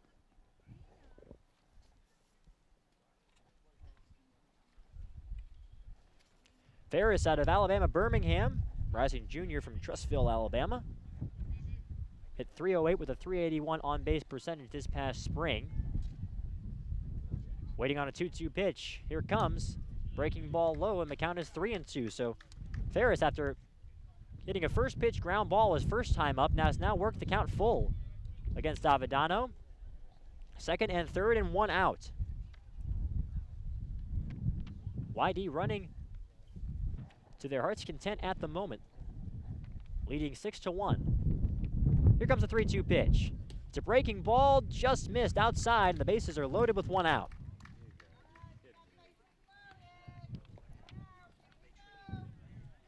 And I think that's going to be all she wrote, as there is the signal from Coach Jamie Shevchik as he is going out to Ryan Avedano. And Avedano, they need some length out of him. He wasn't able to get it in this game, just had trouble finding the plate. A lot of stolen bases, a lot of runners to check, was pitching out of the stretch for pretty much the whole outing.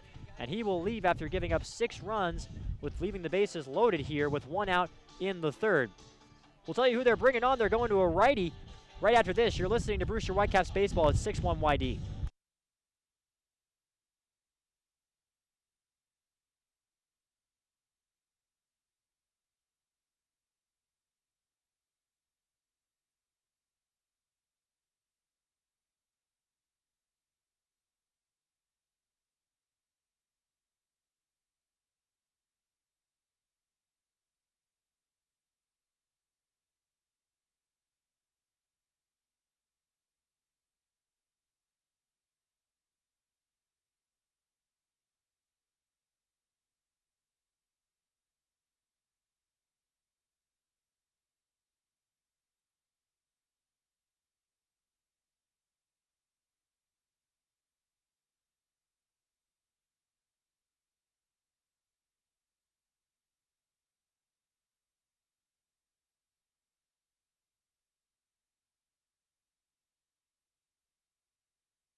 So Coach Jamie Shevchik, in need of some length, will turn to Paulie Milto, the righty out of Indiana, and he comes in a tricky spot to say the least. The bases are loaded with 1 out. 3 runs are already in for the Red Sox in this bottom of the third inning. They lead by a score of 6-1. Milto's a 6'3", 240 rising junior from Greenwood, Indiana. This past spring for the Hoosiers made 10 starts and 10 appearances out of the bullpen. 78 innings pitched, gave up 80 hits in those 78 innings. A .392 ERA, did strike out 65 hitters. One Achilles heel for him is the long ball. Gave up 8 home runs in those 78 innings pitched. Has a fastball in the high 80s. But like a lot of the folks we've seen in both starters in this game, has some breaking stuff that can get some swing and misses. Likes to pitch backward and start off with that breaking stuff. Here is Mike Casalo, the number 9 hitting catcher for the Red Sox, with the bases full and 1 man out. And Casalo will call time. Milto, as I mentioned, an unusual style with the way he'll approach hitters. It's really fun to watch. And the first pitch is taken low on an off-speed pitch, but they rule that he went around while trying to check his swing, so the count is 0-1. As Casalo couldn't resist there. Casalo struck out looking his first time up. That was the first and only strikeout in the game for Avedano. Milto holding the set. Here comes the pitch. Swing and a miss. And the count is 0-2. That one again below the knees and taking a walk around the batter's boxes. Casalo trying to clear his head. 0-2 is the count. Kaiser is on third. He reached via an infield single that drove in a run. Koss is on second. He reached via a walk. And Ferris is on first. He too reached via a walk. Just 2 hits in this inning, but 3 runs for YD. The pitch, just fouled back on a check swing. Just kind of stuck his baseball bat out there. Did Mike Casala. Was able to doink it back toward the screen behind him. And the count is 0-2. 1-3-3 for Brewster, 6-5-1 for YD. Bases loaded with the infield in. The pitch, check swing. It's low. The corners are in anyway for Brewster. The infielders, Graffinino and Malfetta at the middle infield positions are back a tad farther. Counts 1-2 now on Casala. Casala probably knows what it's like to be called into a position like this. A pitcher himself in high school, listed as a pitcher on this roster for YD, but starting behind the plate tonight. Other side of the battery. 1-2. Swung on a hit on the ground to third base. Fielded over there by Daughtris. He'll throw home for the force and get the out. That's all they'll get. Nice awareness there from Daughtris to make the clean throw, and Curry receives it at the plate. So YD unable to get a run there off the bat of Casala, and there are two gone with the bases still loaded. From Cal Poly, number 23, Alex McKenna.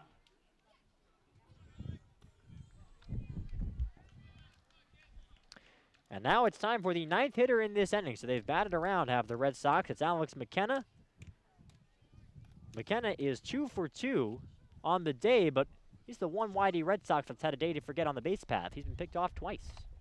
The pitch to the righty is a check swing, grounded right to the pitcher, Milto. He'll recover and throw to first base in time for the final out of the bottom of the third inning, but not before the Red Sox tag the Whitecaps for 3 runs. They get 2 hits, and they leave the bases loaded. We are through 3 innings of play. It is 6-1 Red Sox. You are listening to Brewster Whitecaps Baseball.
Caesar.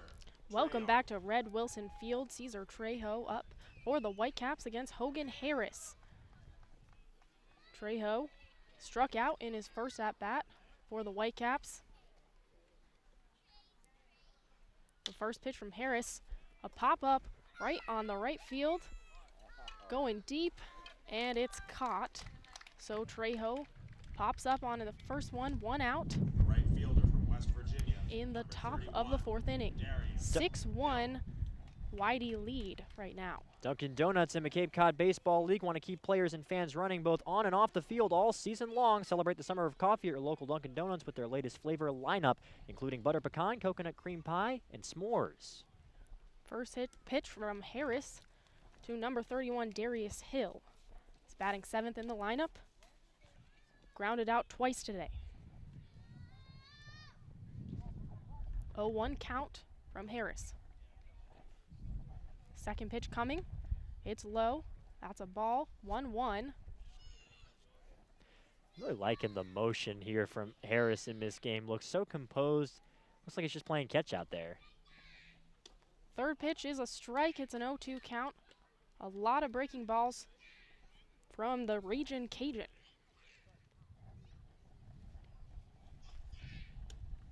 Next pitch is also a ball, so it's going to be a 2-2. Darius Hill out of Dallas, Texas, in the batter's box for the Whitecaps. Here comes the next pitch. He's hit by it, so he'll get to take first base. Didn't even flinch on that one, Carter. I wasn't even sure if he got hit by it. Yeah, I think these players are putting on a master class in how to get plunked. We saw a couple from Carlos Cortez early in this game where he got whacked in the ribs and kept his composure. And we see it there from Hill. So, hey, a runner on is a runner on. The Whitecaps could use some right now.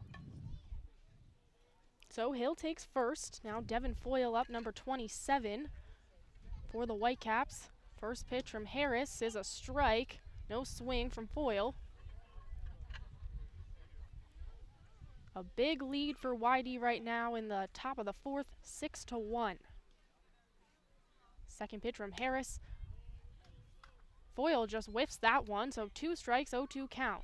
Boy, that lazy-looking delivery from Harris is so deceptive because that was a heavy fastball that he was able to uncork, and clearly Foyle wasn't quite ready for it.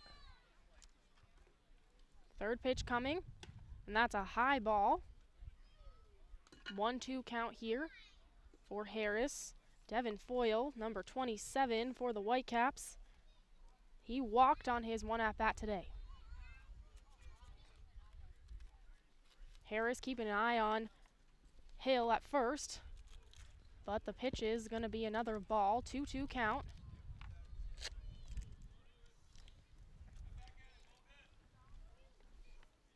Foyle from Fountain Hills, Arizona. Plays at Kansas, and he's a switch hitter. Fans didn't like that pitch. It's called a ball. Very close call there, but it's a 3-2 count, full count here. Looks like Jake Crawford, the righty out of Furman, is taking some throws over in the YD bullpen out and left. Harris with the pitch, fouled out right behind him, hit the fence. So still a full count, 3-2 for Devin Foyle. It's a nice swing to put on the ball, 3-2, just to fight one off. Extending at-bats is going to be important, I think, if Brewster's going to want to get out of this 6-1 hole. Harris checks up on Hill. It's a no-go. Hill able to get back in time. Still a full count for Devin Foyle, the center fielder for the Whitecaps. 76 pitches now for Harris, which is probably one of the reasons why there's some activity out there in the bullpen. Next pitch is fouled off by Foyle. And now 77 pitches, really making him work here in this at-bat. Hogan Harris checked up by his catcher. Foyle getting some practice swings in here. Once again, YD up 6-1 in the top of the fourth inning. Pitch is low, and that will be a ball, so a walk here. Oh, a strikeout. Looked like he just went around trying to check that swing. It was close. I thought he was running to first. Ended up being a strikeout. No swing on that one from Foyle, so Harris gets him out with the count full. That's 5 Ks now for Harris. And they've all been swing and misses. Christian Molfetta up now for the Whitecaps, the number 9 hitter. First pitch is low, a low off-speed pitch, so ball 1, 1-0 count here. Molfetta out of Laguna Beach, California, a long ways from home. Harris winds up for the second pitch. That one called a ball also. 2-0 count. This is California weather we're having, isn't it? The nice breeze, maybe a little chillier than he's used to over in Laguna Beach, the Stanford product. Harris, once again, 3 balls, no strikes for the Ragin' Cajun. The left-handed pitcher only allowed 1 run so far today. Runner on first for the Whitecaps. 2 outs. That's a strike, so it's a 3-1 count. Nice fastball there, something we don't see much from Harris. Yeah, Harris has one of those fastballs that looks a lot faster than it is because of all the other stuff in his arsenal. Molfetta swings at the next pitch. That will go foul off to the right side. pretty deep. Bunch of kids running for that one. But he was able to turn for a couple of fastballs there, falling behind him at count 3-0, and then gets a fastball for a strike when he was taken all the way, but then gets in to foul that one off. So able to use that fastball to get back into the count, and now that breaking stuff is available for him. It's a full count for Molfetta. Harris winds up, and that will be a strikeout for Harris. That's 6 strikeouts for the pitcher from Louisiana Lafayette. It's still 6-1, YD on top of Brewster. You're listening to Brewster Whitecaps Baseball.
The Whitecaps would like to thank Franklin Sports for their sponsorship of the Cape Cod Baseball League. Franklin is yet again proud to be the official batting glove of the Cape Cod Baseball League.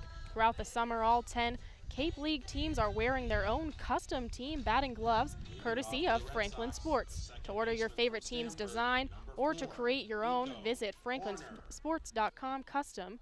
Enter code CCBL20 for 20% off your purchase. From Cape Cod to the major leagues, only the best hitters in baseball wear Franklin gloves. Nico Horner up now for YD. First pitch from Polly Milto is a strike right down the middle.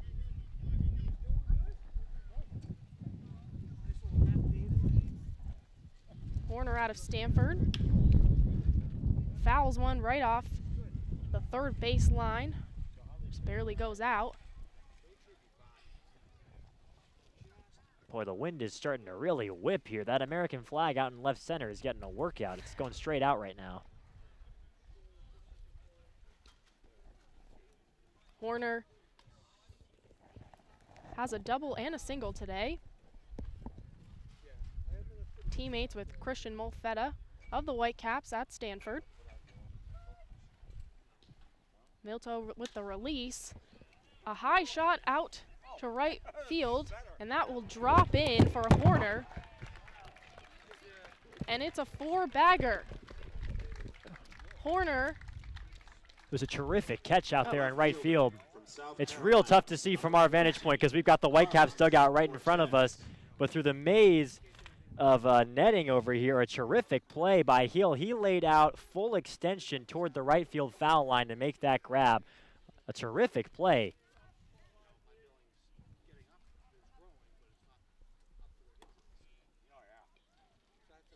So after that fly ball, Carlos Cortez up. Batting third, he's been hit by 2 pitches today. Yes, 2 pitches today for Carlos Cortez. Count 2-0 from Milto. We saw a great play from Steele Walker and Katuit out in right field, a diving play. So for a team that struggled defensively, outfield has not been the issue for the Whitecaps this year. Third pitch from Milto, hit out to the right field. That'll be fouled out. Yes, 2 errors for the Whitecaps, all on the infield today, and 2 runs have scored because of it.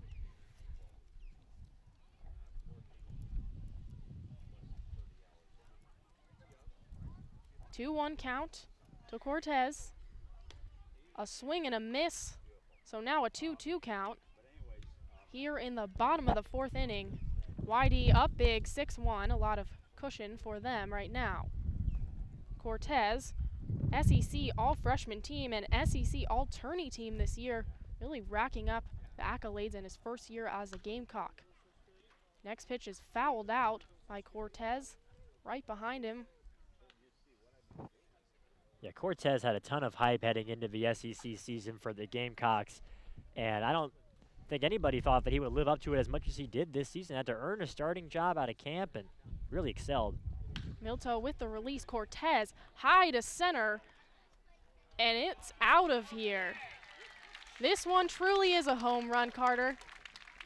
Carlos Cortez gets his first homer in the Cape Cod League, and it's 7-1 here in South Yarmouth. And if you've got power to center field, this is the ballpark for you. 352 out to center, and that one just went over the wall for Cortez. Hey, they're dingers no matter where you hit them, and now he's reached base 3 times, scored 3 runs, and has an RBI to his credit on this solo shot. And he was already hitting .471 coming into this game, so that's only going to be improved today. 8 hits for him prior to this game. Next up, Luke Miller, first baseman. He's a temporary player.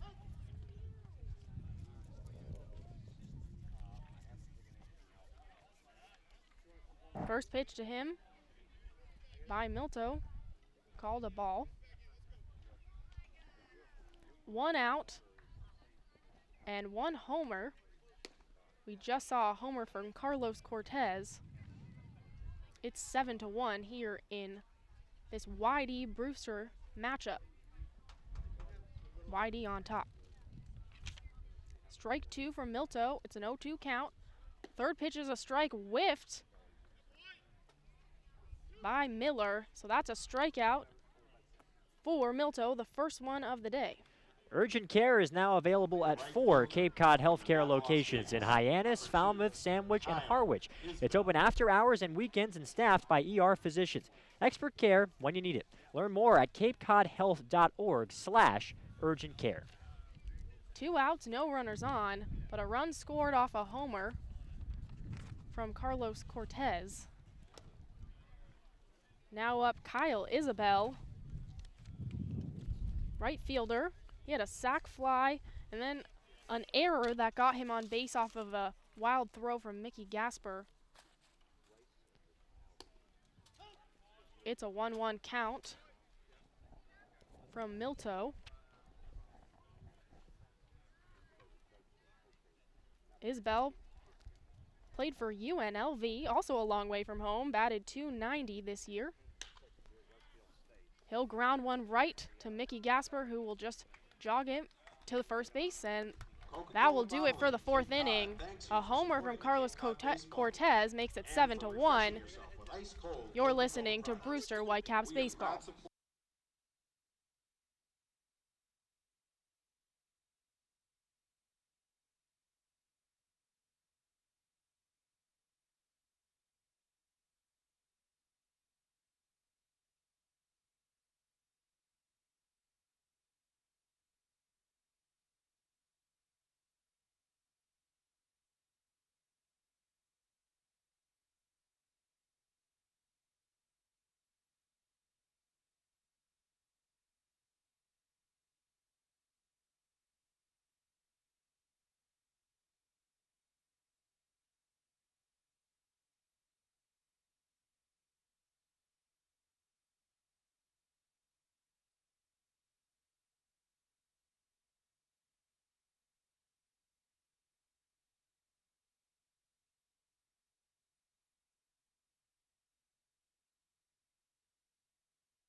Well, the 5th inning about to get underway. Leading off for the Whitecaps, the shortstop from The Washington, Red Sox number lead the 6, Whitecaps 7-1. Graffinino. Top of the 5th inning coming up.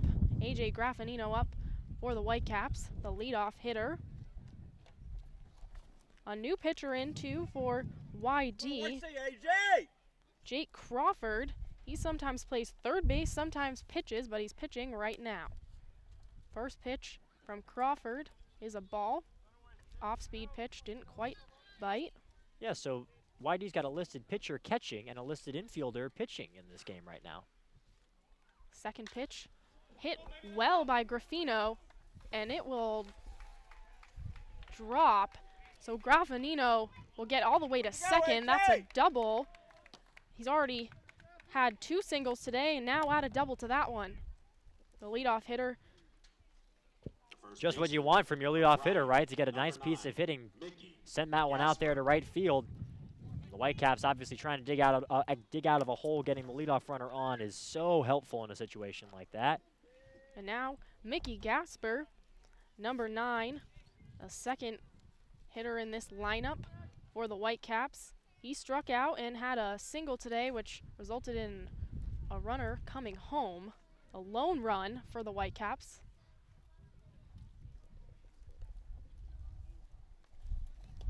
Crawford with the first pitch. Also low, that's ball, 1-0 count. The line on, excuse me, go ahead. Oh, just Gasper was the NEC Player of the Year for Bryant out of Rhode Island.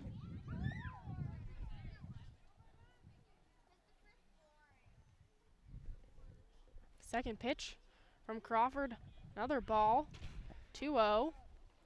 The line on Harris, whom Crawford replaces, 4 innings pitched, 3 hits allowed, gave up 1 run. It was earned. He walked 3 and struck out 6. Harris did his job very well today for the Red Sox. Gasper hits the ball deep to left, and it will drop in right before the fence, and Graffinino rounding home, and he will get there no problem, and Gasper will get to second. So Mickey Gasper responsible for both runs coming in today. Yeah, he's the Whitecap offense. Boy, it looks like the team is kind of out of sync in this game, but Gasper is continuing to rake. That's 2 on the day, as you said, Maura. Now got 6 on the season. Boy, you know, it's going to be tough to see where exactly he's put in the field. I know Coach Shevchik said that long-term he sees him as a guy who's going to be behind the plate as a catcher, has an error at first base today, but this is a guy who you want to get his bat in the lineup no matter what. Absolutely. And now third for the Whitecaps, Marty Costas. He struck out twice today. He did homer against Catuit in only his second at-bat in the Cape League. Crawford getting set at the mound. He'll throw the first pitch, and it will hit the dirt before it crosses the plate, so that's a ball. Ball 1. Runner on second. No outs here in the bottom of the 5th inning, top of the 5th inning.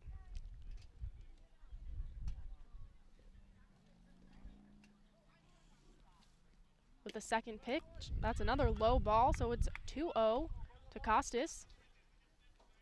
Costas is roommate at Maryland, Nick Dunn, also on this team.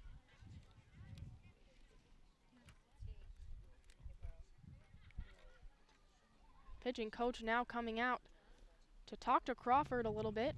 No signal yet. Looks like he'll stay in. He's getting a little chat from his catcher and pitching coach. Tommy Henry, another Michigan man, the lefty, is warming up in the bullpen right now for YD. And it looks like Tyler DePreta Johnson, a righty out of Houston Baptist, is jogging out there to join him. We'll see if he actually gets warming or if he's just going to take a seat.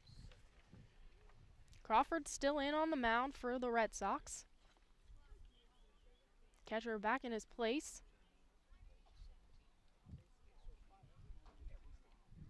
Two 2-0 count to Costas of the Whitecaps. Here comes the third pitch, and he'll be hit by it. Costas once again, another batter we've seen 4 get hit today between both teams. Costas getting that right in the shoulder, and he'll take first, no problem. Seems to shake it off easily, so there's a runner on first, a runner on second, and here comes Michael Curry, the cleanup hitter for the Whitecaps. The Beach House Grill at Chatham Bars Inn Resort and Spa is the perfect spot for a seaside lunch or even clam bake, a proud member of the leading hotels of the world. Catcher, Michael Curry up. And pitching coach coming back in for the Red Sox. We haven't seen a signal yet, but we looks like we're going to get one right now. Yeah, So Pickler's going to take the ball. we'll take a quick break, and when we return, we'll tell you who's coming in for the Red Sox. Stay with us. You're listening to Whitecaps Baseball.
Welcome back to Red Wilson Field, where YD is leading Brewster 7-2. A little pitching change before the break. Tommy Henry came in to replace Jake Crawford, who did not record an out for the Red Sox. Tommy Henry now in from Michigan. He's number 29 for the Red Sox. Michael Curry up to bat for the Whitecaps. Curry has walked twice today. Yeah, Henry's got he's a fastball slider guy. Does have some life on that fastball, so don't be surprised if he gets some swings and misses early on facing these hitters. Very much a reliever in the way that he pitches in his arsenal. 21 appearances, all of them out of the bullpen for the Wolverines this spring. 3.19 is the ERA.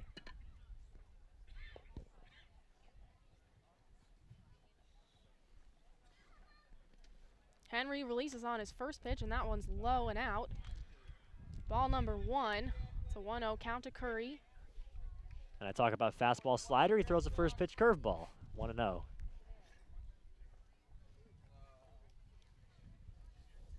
Henry with the release again. That's a fastball right up the middle.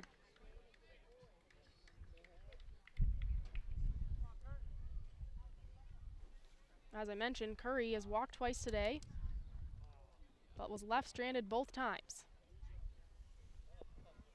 Henry with the release again. That's another ball, so it's a 2-1 count to Curry.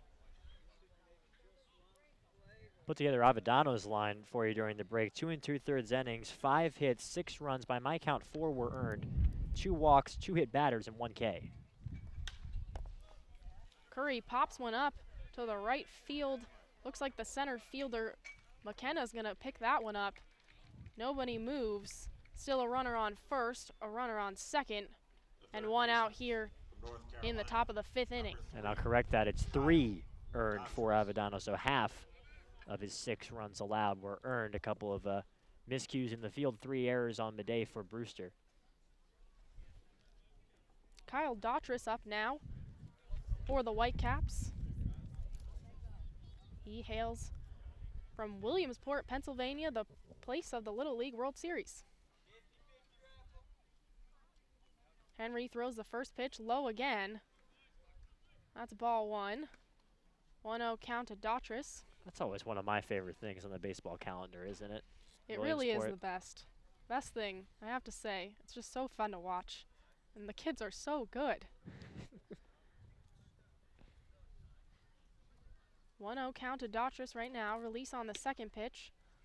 Another ball. Low off the right corner. It's a 2-0 count now. Fun fact on Daughtris, his mom was the first woman at Williamsport High to play 3 sports. So a pretty athletic family and a trailblazing family, apparently. Third pitch is a strike. So it's a 2-1 count. Daughtris still ahead. The third baseman has a single today and a pop-up. He'll pop another one up, and McKenna will get it, so that's 2 outs for the Whitecaps. 2 runners still on at first and second. The 99 Restaurants has 9 real-size entrees for only $9.99. They're big, hearty portions you can count on all day, every day, like the balsamic grilled chicken or New England fried shrimp.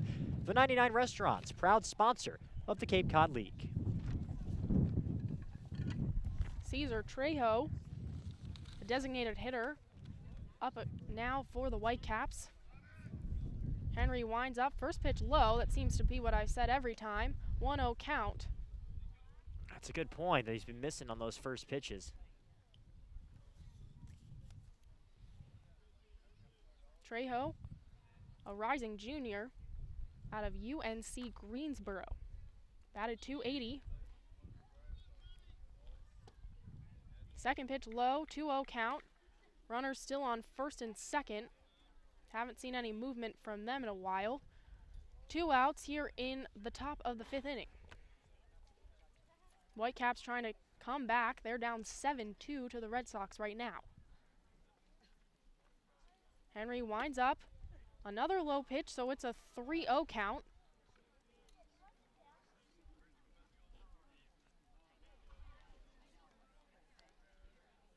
Trejo, also a native of Greensboro, North Carolina, so he plays right at home in front of his home crowd every single night.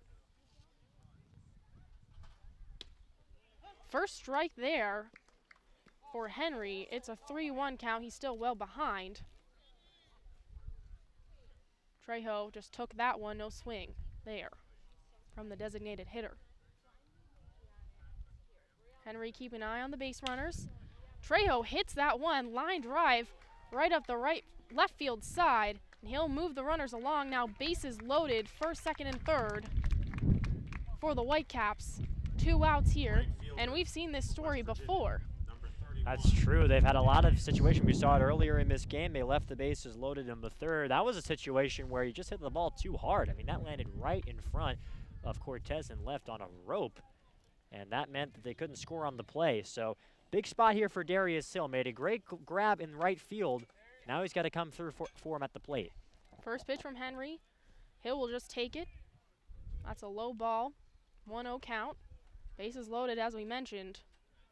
Big moment for the rising junior out of Dallas, Texas. Plays for West Virginia. Second pitch. Hill will swing at it, and he will get called out running to first.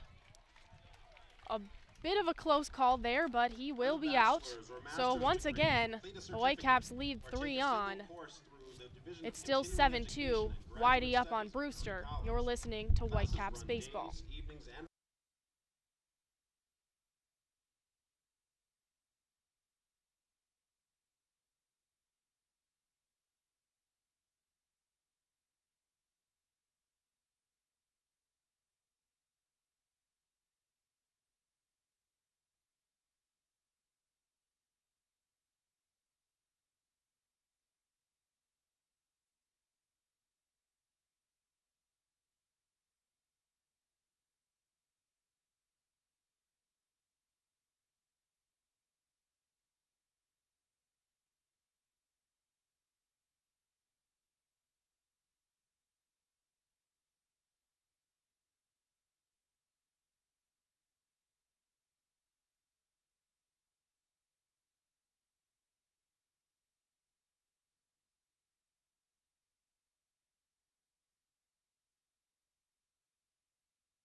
Welcome back.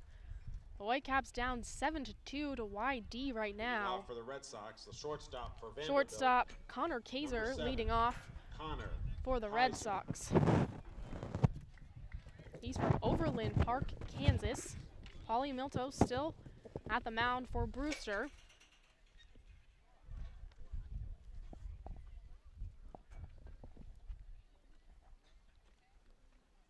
First pitch from Milto about to come.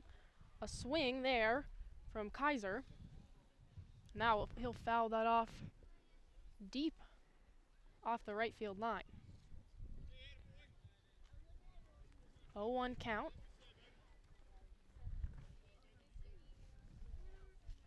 Kaiser plays at Vanderbilt with Julian Infante, who will soon be a Whitecap when he arrives. Second pitch from Milto is a strike. Yeah, I think a lot of folks will be looking forward to Julian Infante's arrival, not just for his presence in the lineup, but also his. And that's a strikeout there from Milto. That's his third of the game. The third baseman from UCLA. Caught him looking. Kaiser there. Christian Koss. So that's one out for the Whitecaps here in the bottom of the 5th inning. Whitecaps baseball is brought to you by the Fuller Family Foundation. The Fuller Family Foundation is proud to support the excellent sportsmanship and character of the Cape Cod Baseball League. Christian Koss now up for the Red Sox. He'll swing and miss on the first pitch from Milto, so it's an 0-1 count. One out, no runners on for the Red Sox. That's that funky first pitch bender from Milto. And his second pitch gets him again, so it's an 0-2 count to Christian Koss, the third baseman for the Red Sox today. Plays at California Irvine. Third pitch hits the dirt right before it crosses the plate, so that's a ball, 1-2. It's interesting that he went to the breaking ball. I know it missed, but started off with a couple of benders. Usually he would set up for that fastball after throwing the slow stuff, trying to make it jump out. Fourth pitch coming, fouled off by Koss. Still a 1-2 count. And that was the fastball, and it was a good job by Koss to catch right up to it and foul the pitch off. We haven't seen a lot of fastballs today from either pitcher, any of the pitchers today. A lot of off-speed stuff. Strikeout again, so that's 2 in a row for Paulie Milto. It's 2 outs, nobody on, but the Whitecaps still down 7-2, trying to keep it that way for this bottom of the 5th inning. Next up, Carter Ferris. He grounded out and walked today. The designated hitter for YD. He swings and misses on the first pitch from Milto. Milto keeping the hitters guessing right now at the plate. Doing a terrific job getting those swings and misses. Milto with the second pitch. That's a ball. I know for Milto, obviously pitching with his team behind 7-2, the job is there to keep him in position to win the game, but also to eat up innings with this stretch heading up for the Whitecaps. Third pitch coming. That's also a ball, so 2-1 count. Quite the pressure situation for your first time in the Cape League. Right. Got to keep your team in this game. Really cannot afford to allow another run here. But Paulie Milto showing up so far. Third pitch, a whiff there, so it's a 2-2 count to Carter Ferris of the Red Sox.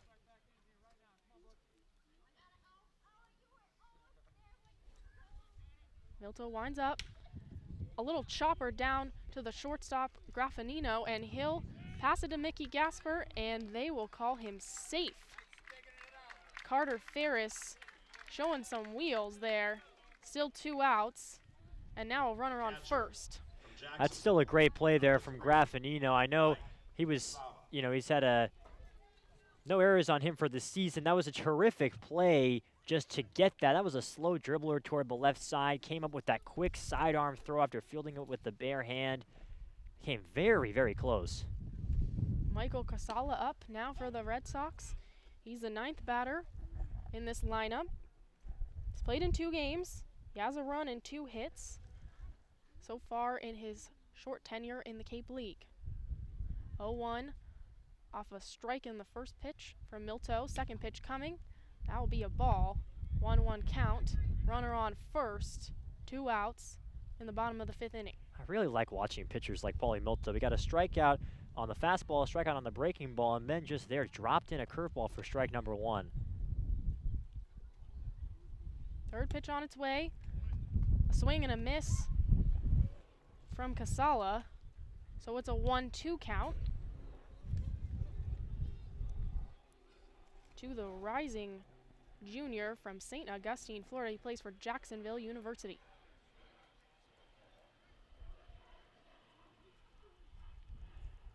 Milto lines up again, and that's a strike. Got him looking, so 3 strikeouts for Paulie Milto in the bottom of the 5th inning to keep it 7-2. Whitey on top of Brewster. You're listening to Whitecaps Baseball.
The Red Sox on top of the Whitecaps, 7-2.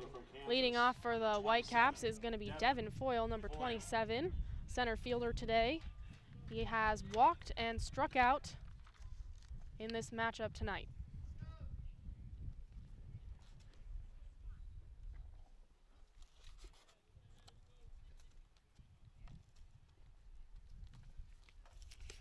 Tommy Henry still on the mound for the Red Sox. First pitch from him will come as a ball. 1-0 count to Foyle. Second pitch on its way. Foyle will just chop that one foul. It's a 1-1 count here in the beginning of the 6th inning. Still 7-2.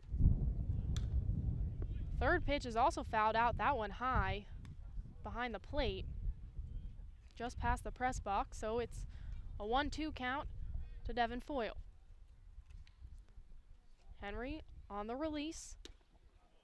A low ball there. Now the count is all even at 2.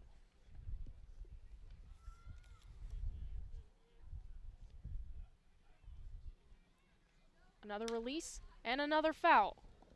3 foul balls so far for Devin Foyle. That one high on the right side. Still a 2-2 count. These two battling out, Henry and Foyle.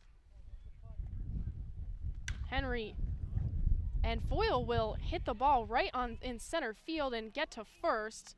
He thought about second, but decided to stay, so that's a single to lead off the 6th inning for the Whitecaps. That was a terrific job by Cortez to cut that ball off. I know there's not a ton of ground out there to hit a double in the gap, but Cortez was on his horse heading towards center field from left, moving to his left, and he was able to cut that ball off no problem. Christian Molfetta up for the Whitecaps now. Runner on first. Molfetta got on an error and struck out today. First pitch from Henry is a strike. No swing from Molfetta. It's an 0-1 count. Molfetta playing second base for the Whitecaps today. He's a Stanford legacy. His grandfather was a diver there, and his uncle played football, so a lot of tradition there in Palo Alto. Second pitch is also a strike, an 0-2 count. Molfetta behind with a runner on first.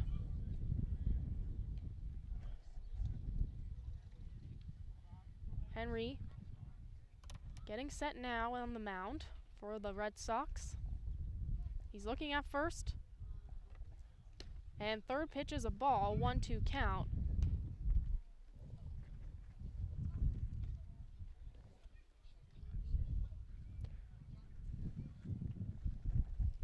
Molfetta's batting .200 in 2 games, 1 hit, 1 RBI.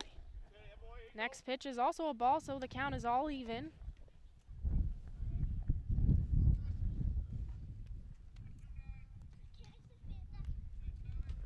Henry waving off a couple of calls from his catcher, taking his time there out on the mound. Checking up on first, and he'll release. And that's another ball, so it's a 2-2 count. A ton of encouragement there from the Whitecaps dugout. That was a great take on a pitch that was diving down. Molfetta, a temporary player, here for as long as the Whitecaps need him. A release from Henry, and he'll take that one again, so the count is full, 3-2. His teammates telling him to win this pitch. A runner on first. The Whitecaps in desperate need of some offense, down 5 runs. The score is 7-2, YD on top. Pitch from Henry, and Molfetta will hit that one out to right field and make it to first, and Foyle will get all the way to third. Molfetta absolutely that one, and so we have a runner in scoring position now for the Whitecaps. Another terrific piece of hitting. Another good job cutting it off in the gap, that time by the center fielder McKenna. And this is, again, an instance where the Whitecaps are knocking on the door. They're going to need to take advantage of these opportunities if they want to get back in this game. There's still a lot of baseball left. Leadoff hitter AJ Graffinino up for the Whitecaps. He has a single, another single, and a double today. First pitch is a strike. He took that one. Runner on third and runner on first for the shortstop of the Whitecaps.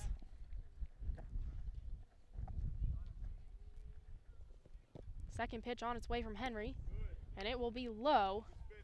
Seems like when Henry's missing, he's missing low. It's a 1-1 count to Graffinino. The lefty hitter used to be a switch, but this year he decided he just wants to hit left-handed. A release from Henry. That's a ball, so it's a 2-1 count here in the top of the 6th inning. Number 6 up to bat for the Whitecaps.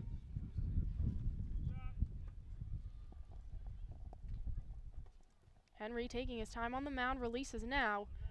That one's low, hits the dirt. A 3-1 count. Graffinino well ahead. Trying to drive this run home, make it a 7-3 game here in South Yarmouth, Massachusetts.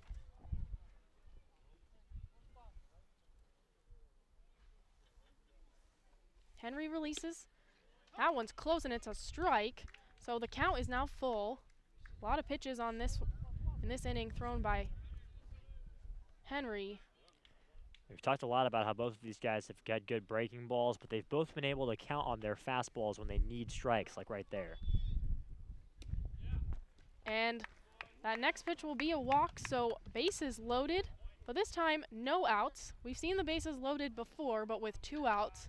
So some cushion for the Whitecaps and the chance to make this a more interesting game. And it looks like we're going to have a pitching change here. We just got the signal. So we'll take a quick break, and when we come back, we'll find out who is taking over for the Red Sox. You're listening to Whitecaps Baseball.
Bases loaded.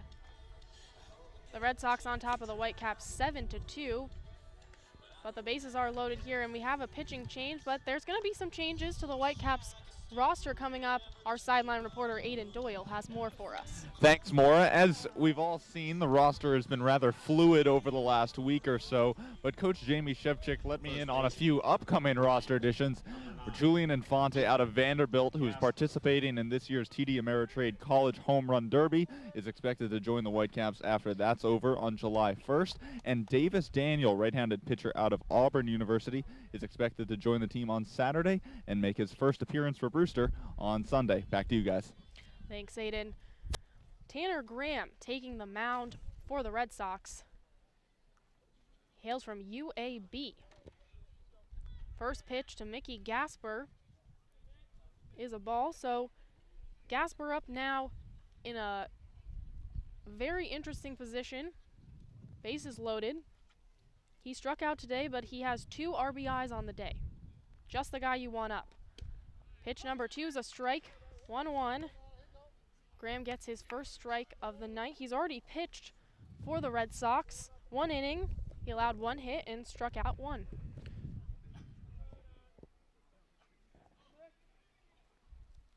Gasper with some practice swings, getting ready for the third pitch.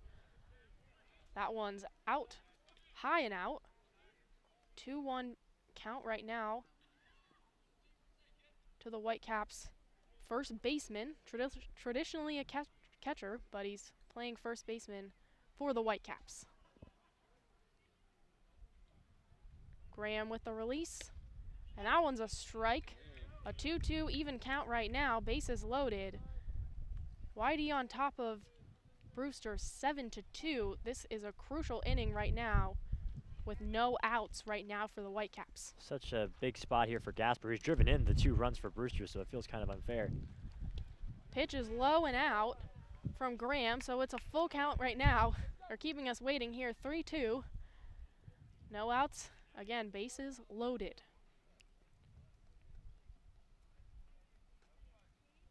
Graham shaking off a couple of pitches from his catcher, but he finally nods on the last call from Michael Casala. Taking his time, getting ready, 3-2 count. Gasper swings at this next pitch, and that he'll foul that one out right to the fence behind him. Still an even count. A lot of pitches thrown in this matchup right here. I like the facial expression after Gasper fouled that pitch off. A little fist pump, a little frustration, and then reset, back in the box, ready to face the next one. Pitch from Graham, and that's a walk.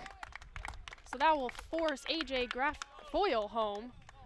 So it's 7-3 off a walk there. Bases still loaded. And the Whitecaps trying to still get back in here with no outs. And Marty Costas, the number 3 hitter, up. And give Gasper another run batted in, and he earned that one. To see somebody come in and drive your team's only 2 runs, come in down by 5 with the bases loaded, and be patient enough to draw a walk, that's got to be great to see. First strike to Costas is a first pitch to Costas is a strike. 0-1 count. Tanner Graham at the mound for the Red Sox. Just replaced Henry. Costas will pop one up to right field, and it's going to be picked up. So that's 1 out for the Whitecaps. Isbell showing off his arm there, as it looked like for a minute that they might send Malfetta over to third base, but they decided to hold him. A good arm out there from Isbell and right. Malfetta, not the speediest guy on the Whitecap roster, so it's now Curry's turn. Whitecaps trying to be careful with these runs. Every one is very important. Don't want to lose one, forcing some situation. Tanner Graham with his first pitch to Michael Curry, number 11, the catcher today. For Michael Curry, who had a rough first couple innings in this game, coming to the plate as the tying run, a chance to redeem himself here. A swing and a miss from Curry. It's a 1-1 count. And he was thinking about that with that rip. He was swinging hard on that one.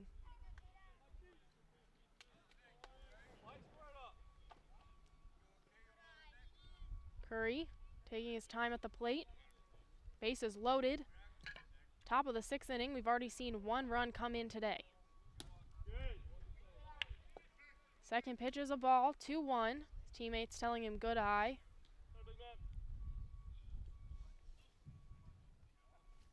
Curry's walked twice today and grounded out. A big opportunity right now with the bases loaded. He'll ground one right to the third baseman, and the throw as to the first baseman is just kind of tipped off his glove, so that will drive in 2 runs for the Whitecaps. 1 run for the Whitecaps, so now it is 7-4. That was almost a terrific play by Koss. Nice awareness for him to go and step on the third base bag to nab the lead runner, and a speedy runner at that in Graffinino. But the wild throw allows Gasper to go all the way to third. So it will be 7-5. 2 runs did come in. Curry made it to second. A fielder's choice that for Curry, and a run driven in.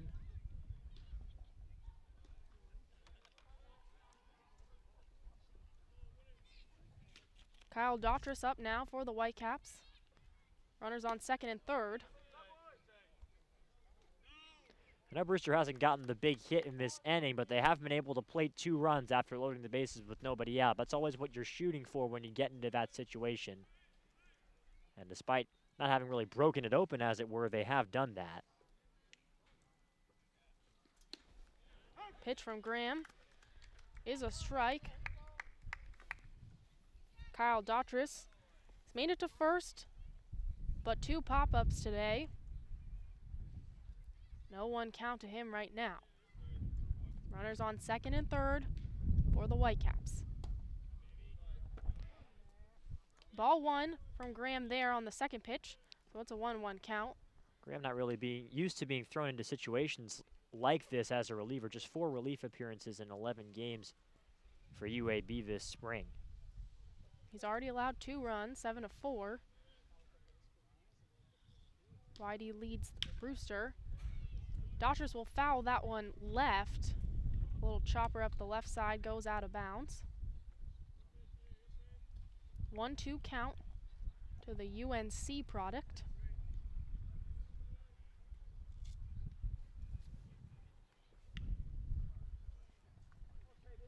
Graham communicating with his catcher, Mike Casala.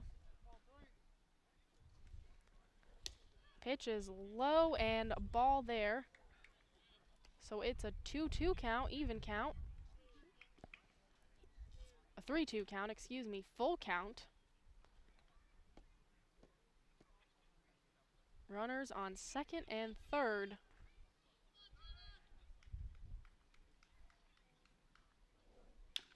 Daughters fouls one out the same way he did the first time, up the left side.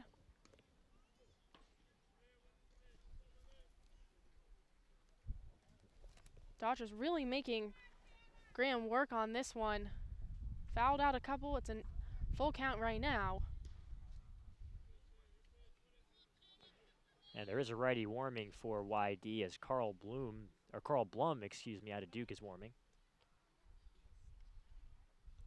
A release from the right-handed pitcher, and that's a walk. So bases loaded once again for the Whitecaps. Kyle Daughters at first. Michael Curry at second. Marty Costa at third.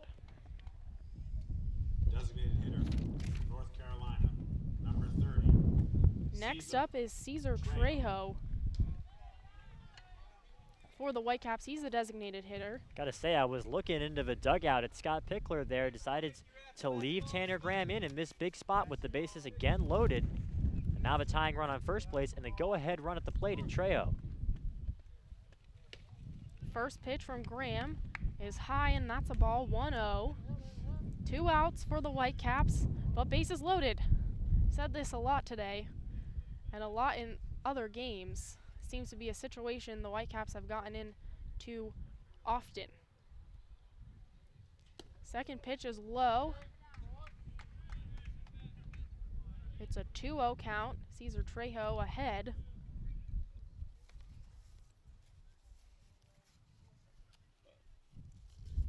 Trejo wears number 30. He's a designated hitter today, struck out twice, got to first once.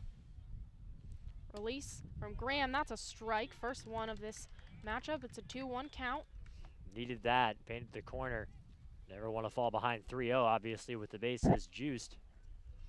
He's already walked someone to bring someone home with the bases loaded. Didn't want to get into that situation again. It's a 2-1 count to Cesar Trejo. Trejo rips one up the left side, and that one will hit the fence and bring home 1 run and possibly 2 runs. And so it is 7-6 here off a rope from Cesar Trejo, the temporary player. So now it's 7-7. All tied up. It was once 7-1. And now we have a tie game here in South Yarmouth. And how about that for Cesar Trejo? He comes in 0 for 5 to start the game, strikes out in the flyout, so he's 0-7, gets a single in the 5th, and a massive bases clearing hit for Trejo to level this game. What a game, Mara. Absolutely. It sort of seemed like it was over there early. This was the most runs that the Whitecaps had ever led up, so it didn't seem like they were going to be able to come back, but now it seems like they put it all together, and it's 7-7. Looks like we're going to have a pitching change. So we'll take a quick break and let you know who it is when we get on the other side. You're listening to Brewster Whitecaps Baseball.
Darius Hill up for the Whitecaps. We're all tied up here, 7-7.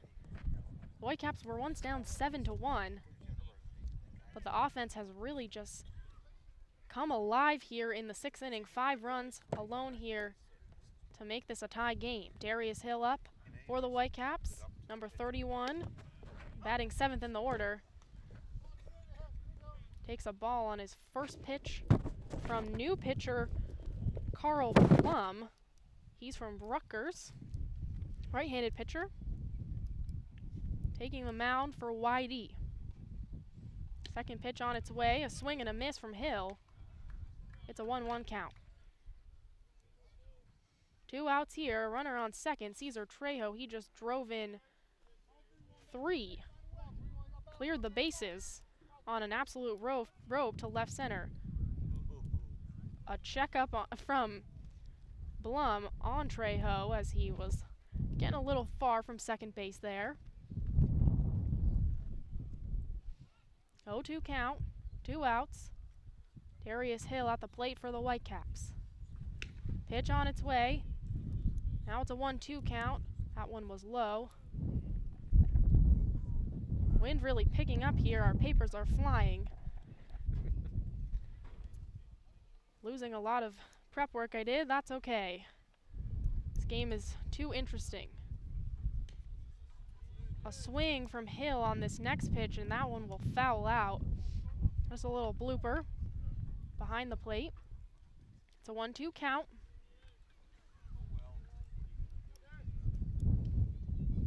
Blum coming into a tight situation. His team had a big lead early, and now it's all tied up, 7-7. Top of the 6th inning.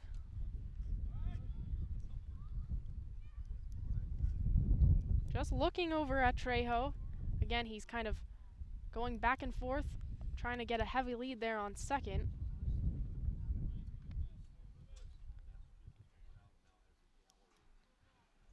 One-two pitch on its way.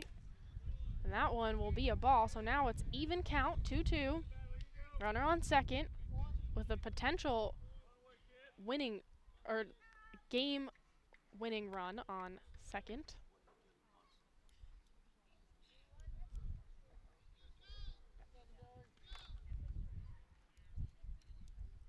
Blum getting set, releases, and a little hit over to the shortstop, and Darius Hill will get out at first. So that will end an absolutely fire offensive showing from the Whitecaps. 5 runs, and now we're all tied up 7-7. You're listening to Whitecaps Baseball.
Back in Yarmouth, we're all tied up 7-7. Alex McKenna in the batter's box for YD. Bottom of the 6th inning. First pitch from Paulie Milto is a strike. Whitecaps pitcher out of Indiana. Leads the count 0-1. Came into a tough position Still a tough one. Still doesn't have any room for error here, all tied up. But obviously a better one than when he came in down 7-2, his team was. McKenna will pop that one foul off the right field side. 1-1 count.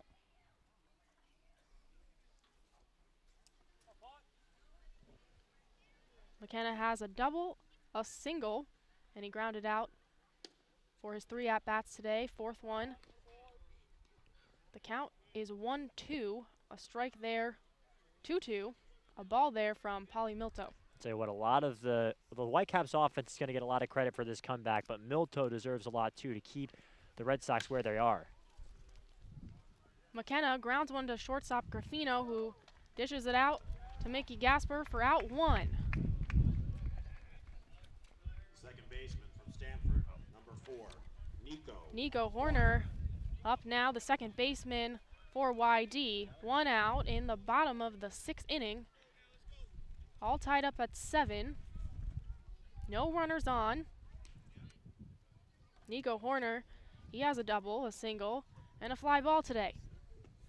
First pitch from Milto is a ball, low, off-speed pitch.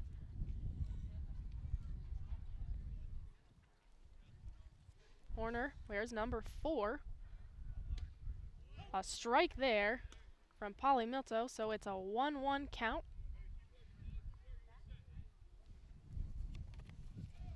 Horner batting .375 for YD. Gets strike number 2. He's down in the count, 1-2.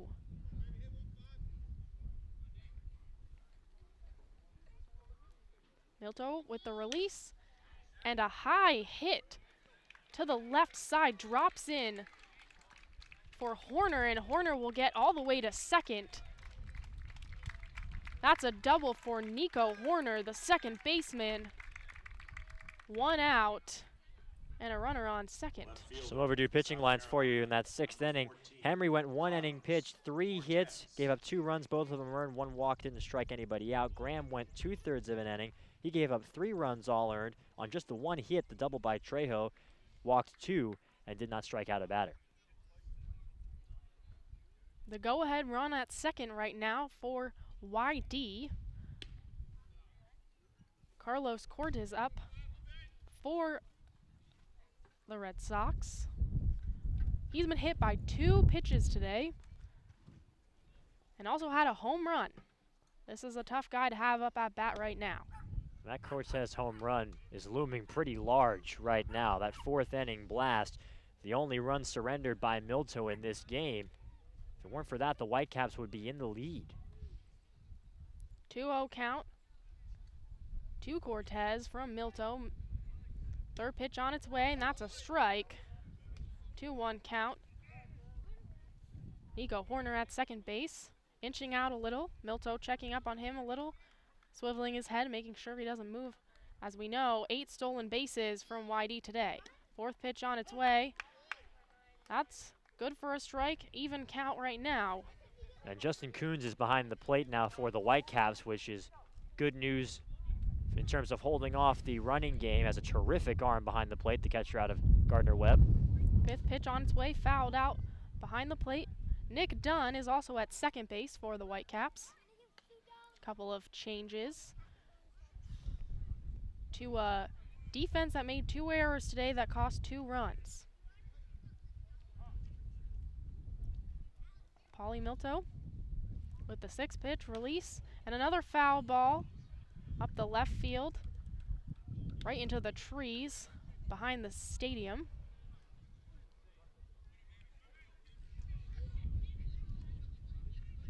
Runner on second, bottom of the 6th. We're all tied up 7-7. This game got really interesting really fast.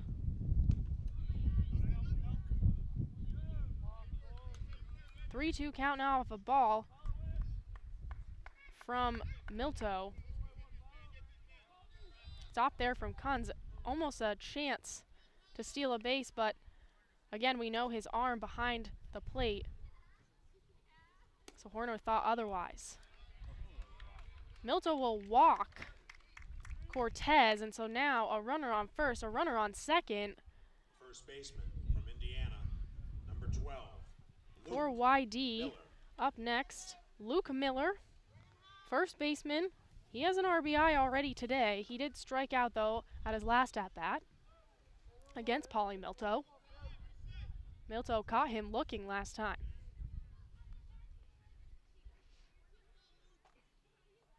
Milto with the first pitch to Miller. Again, stopped by Kunz. It's a 1-0 count. Ball on the first pitch. Runner at first, runner at second for YD.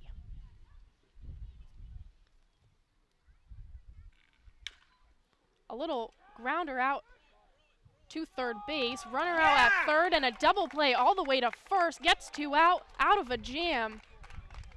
A nice double play from third to first for the Whitecaps. Gets out of a tough situation there, and it's still tied up. 7-7. And the bottom of the sixth and the sixth inning is all wrapped up. You're listening to Whitecaps Baseball.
Welcome back to Red Wilson Field, a game that has turned into quite a live one here between the Whitecaps and the Red Sox. YD ahead of Brewster 7-1 at the end of 4 innings of play, but a run in the 5th inning and a 5-run 6th inning where the Whitecaps were able to take advantage, have leveled the score at 7. Blum is still on the mound for the Red Sox, and the righty deals a pitch high and outside to Devin Foyle, the switch hitter, batting from the left side against Blum. Foyle's had a good day, reached twice on a walk in the 3rd and a single in the 6th. He scored both times that he reached. And the pitch is check swing. They're going to check to see if he went, but he did not. That pitch was low, and so the count is 1-0 on Foyle. That Whitecap 6th inning capped off by a bases-clearing double from Cesar Trejo. A big hit for him. First RBIs of his Whitecaps career. 2-0 pitch. Fastball right down Broadway for strike number 1, and it's 2-1 on Devin Foyle, the Kansas Jayhawk. All even here at 7. And the righty kicks and deals 2-1. The pitch. It's a fastball but just missed low, it looks like. And the count is 2 balls and 1 strike.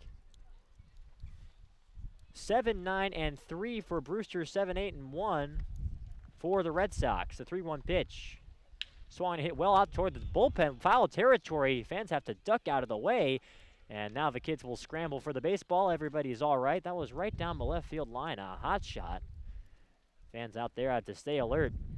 The netting here at Red Wilson Field goes to the dugouts, and that's it. That was just beyond that.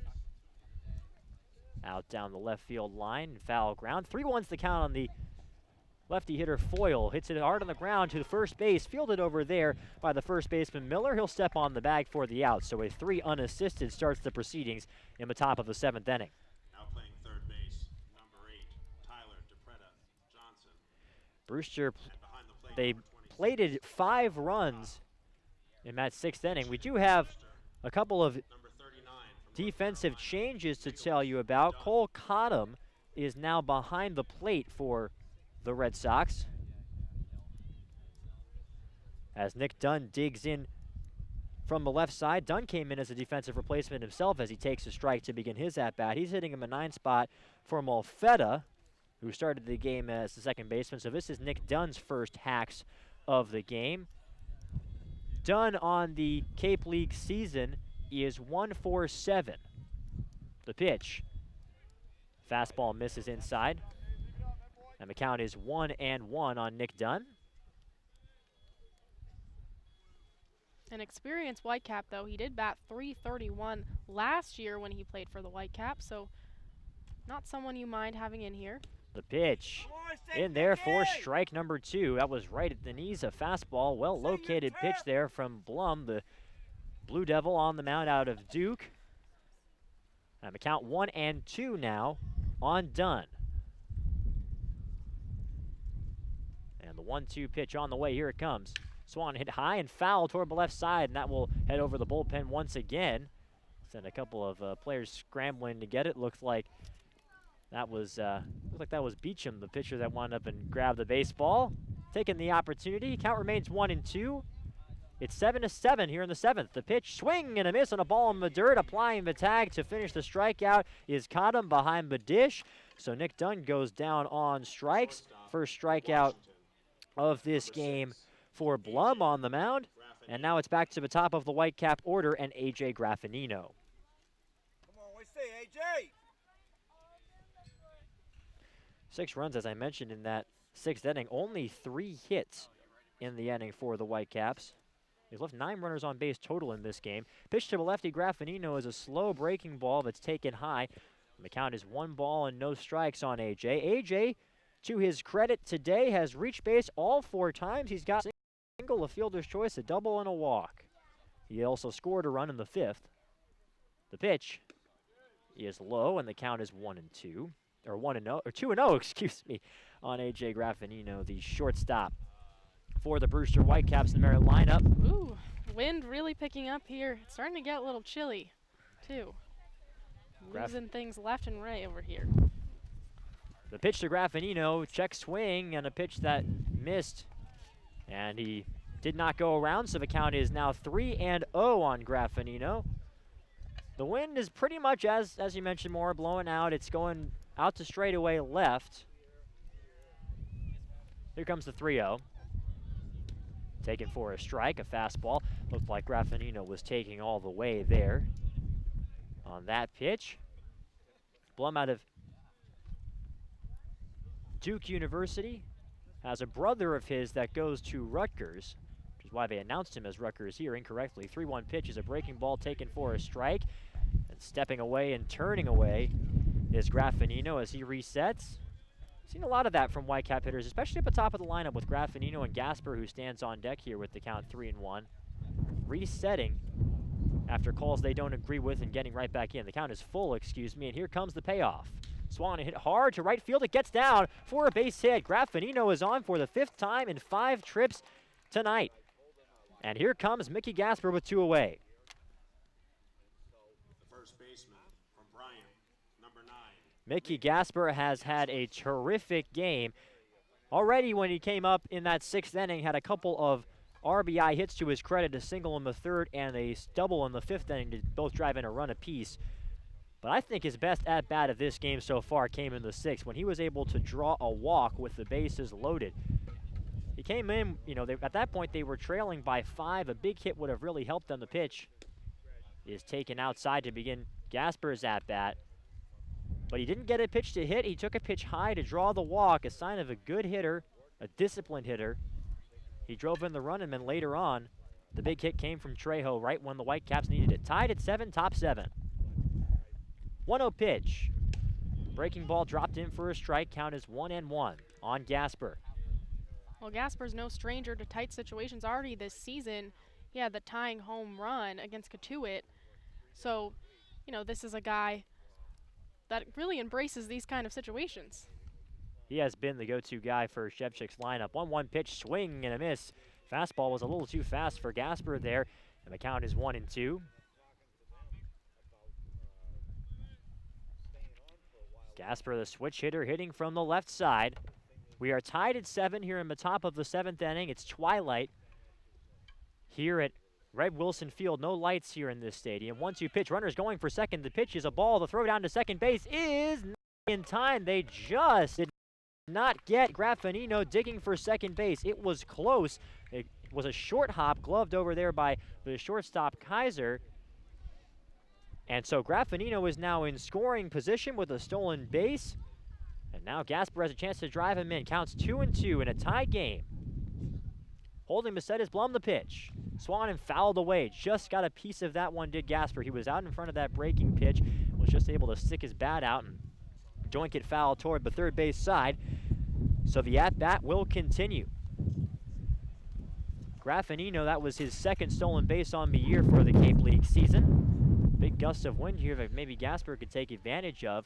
Another 2-2 pitch on the way.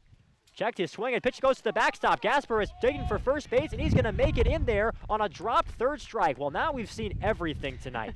Gasper makes it in there on a dropped third strike to extend this inning. Graffinino rumbles over to third, and it's first and third and 2 men out for Marty Costas. How do you like that? That goes in the book as the second strikeout for Blum, who looks a bit frustrated out on the mound, recollecting himself and is ready to go. Costas has, and I think we're going to see a visit to the mound here before Costas digs in.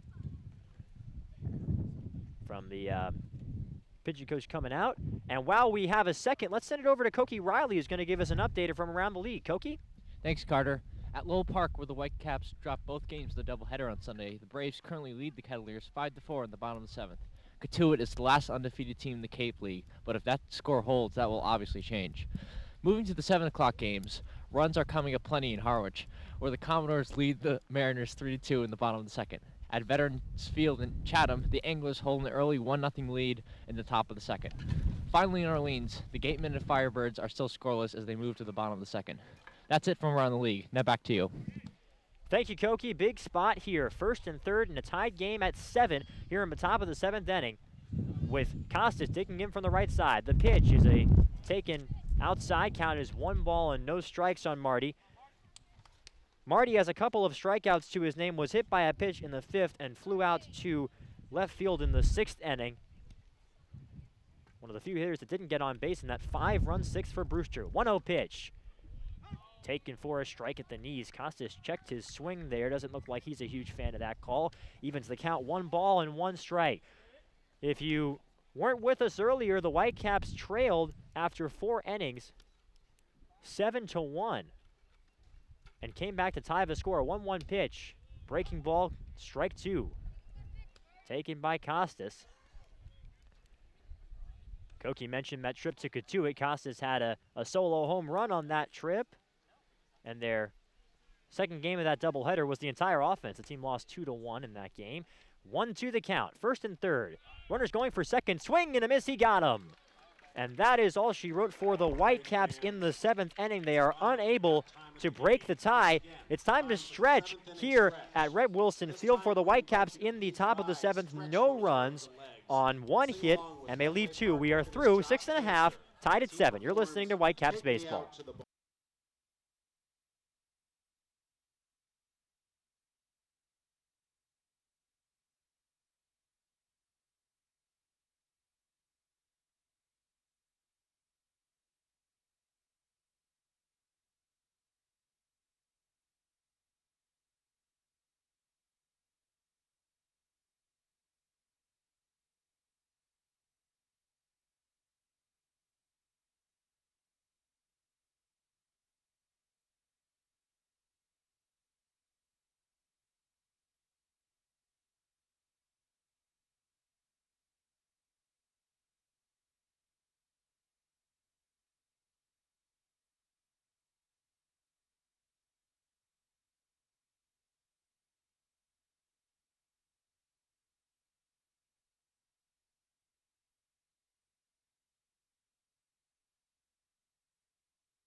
Joe Demers is in to pitch for Brewster. Paulie Milto's evening is done, and it was a swell evening for Paulie Milto and the Brewster Whitecaps. We are even at 7 here in the bottom of the 7th inning. Want to remind you that the 2017 Friendlies Cape League All-Star Game will be played at Spillane Field, home of the Wareham Gatemen. You got to mark the date on your calendar now. It's Saturday, July 22nd. The game starts at 6 in the evening. The gates open at 2. Features a home run hitting contest and an autograph session afterward. Make sure to buy your tickets now. You can buy them at any of the merchandise stands at any of the Cape League ballparks. They're just $5, and most proceeds will help support the Brewster Whitecaps and the rest of the teams on the Cape. Kyle Isbell, Connor Kaiser, and DePreda Johnson, the defensive replacement, due up in this inning for YD, and taking a strike to begin his at-bat is Isbell.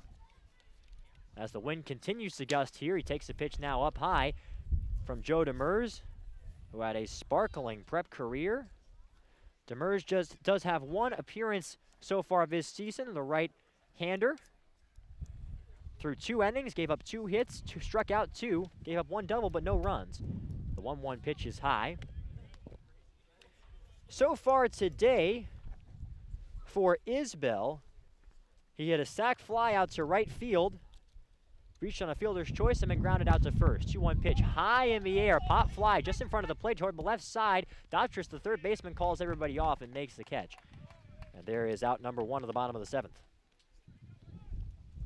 The shortstop from Vanderbilt, number 7, Connor Kaiser. And now it's Connor Kaiser's turn. Shortstop out of Vandy. A Commodore. Vanderbilt able to make it out of their regional that they were in this season. Had a rough start to the year. Couldn't really figure it out at the start of the season, but were able to advance to the Supers. Pitch to him is fouled straight back to the screen. That one just about as straight back as you can hit a foul ball from Kaiser.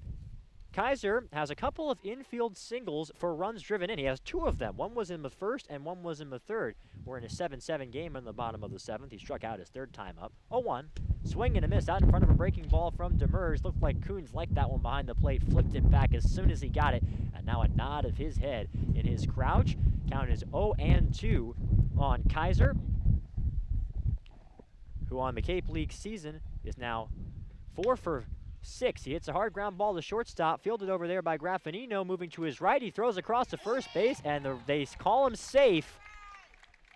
Just getting there in time is Connor Kaiser with his 3rd infield single of this game. That was a heads-up play by Graffinino. Just couldn't get it there in time, but a very nice throw there. Nice catch from Mickey Gasper. Just couldn't get it to Boy, it feels like the Whitecaps have fallen victim to a lot of plays like that early in the season. We saw a bunch of them in Katuitt, and now a bunch today. 3 infield singles from Kaiser alone. We saw one from Ferris in the 5th inning as well. So 4 on the day. And that'll bring up Cole Cottom, who subbed in as the DH, the righty swinger out of Knoxville Catholic High School in Knoxville, Tennessee. The Kentucky Wildcat. Righty against righty with the runner on first base and 1 out. The pitch is swung and fouled back over the screen, and the count is 0-1. We're tied at 7 in the bottom of the 7th inning. Well, Cole Cottom has a great story. He went through 13 eye surgeries in his lifetime, 13 on that right eye, and miraculously he can see just fine, obviously, and playing D1 baseball has really overcome a lot. And at Kentucky, he typically wears number 13. 0-1 pitch to Cottom is taken up high. Yeah, the first of those surgeries was when he was 3 months old. Last one came when he was a 7th grader. And he said that, you know, a lot of times when he would be wearing an eye patch to school when he was in elementary school, and a lot of times baseball would be an escape from that sort of thing. Had a terrific year for a very surprising Kentucky team under Coach Nick Mingio. 1-1 pitch is hit well out to left field. Coming in is Costas, moving to his left, and he makes the catch. That was a hard hit ball, but Costas was able to put it away for the 2nd out. Designated hitter. And now it's Carter Ferris's turn. Number 5, Carter Ferris. Ferris, the rising junior, UAB Blazer, hit .305 with 3 homers in 54 games for the Blazers this past spring at a .381 on-base percentage.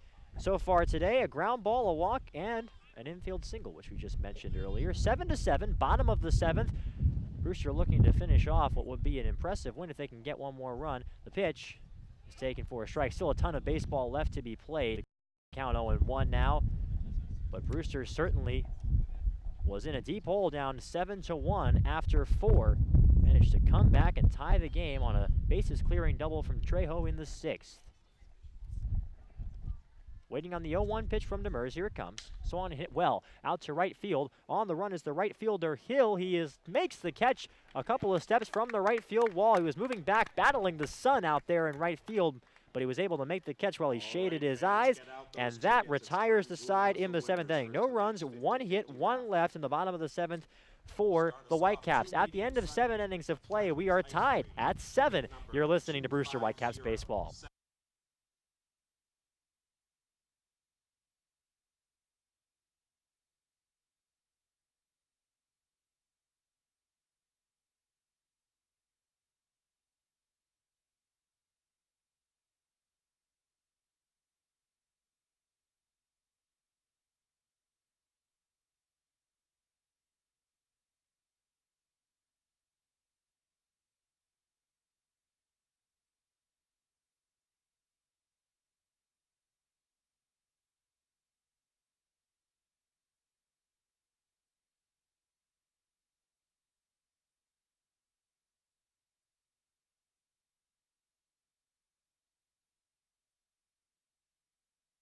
Welcome back to Red Wilson Field. The Whitecaps would like to thank, oh, you read that already, didn't you, Maura? It's about to go into the Franklin batting gloves promo. We carried that earlier in the game, so we're all set for that.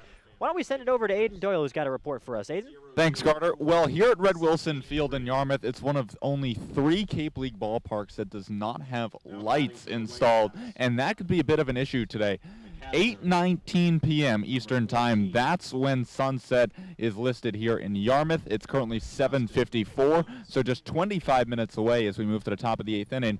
Now, a lot can happen in these 2 innings to prevent this game from going to extras, but darkness could become a factor very shortly. Back to you guys. That's important to keep in mind. We are at twilight. The shadows are long, especially out in the outfield, and it's a tied game as we head to the top of the 8th inning. 7 runs apiece, 7-10-3 for Brewster, 7-9-1 for the Red Sox.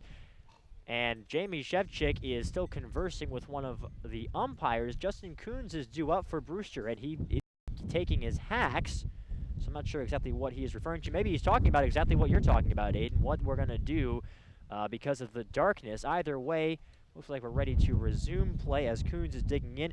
Coons came in as a defensive replacement for Curry to start that 7th inning. Coons is actually hitting in the cleanup spot now for Brewster.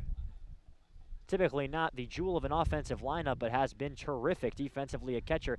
And Blum is still on the mound for YD. The righty deals, swing and a miss by Coons. A lot of pop to that pitch from Blum to start off the at-bat. 0-1 the count on Justin. And here comes the 0-1 pitch from Blum. It's in there for a called strike 2 at the knees. So quickly Blum's ahead in the count, 0-2. On deck for Brewster is Datris, who has reached base twice. 7-7, we are all knotted up in the top of the 8th inning. Here comes the pitch. That gets outside, gets away from the catcher, caught him behind the plate. No matter, there's nobody on. 1-2 now the count on Justin Coons. Coons so far hitting on the Cape Cod League season. He is 2 for 6 with a walk and a run. And the pitch is in there for a called strike 3. So Justin Coons is down quickly on strikes. There's one gone in the top of the 8th. That's strikeout number 3 for Blum since he entered the game. And now it's Datris' turn.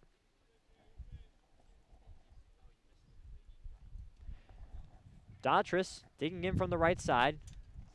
And the pitch just missed outside on a breaking ball from the first pitch from Blum. Datris singled him a second, hit a pop fly in the 3rd.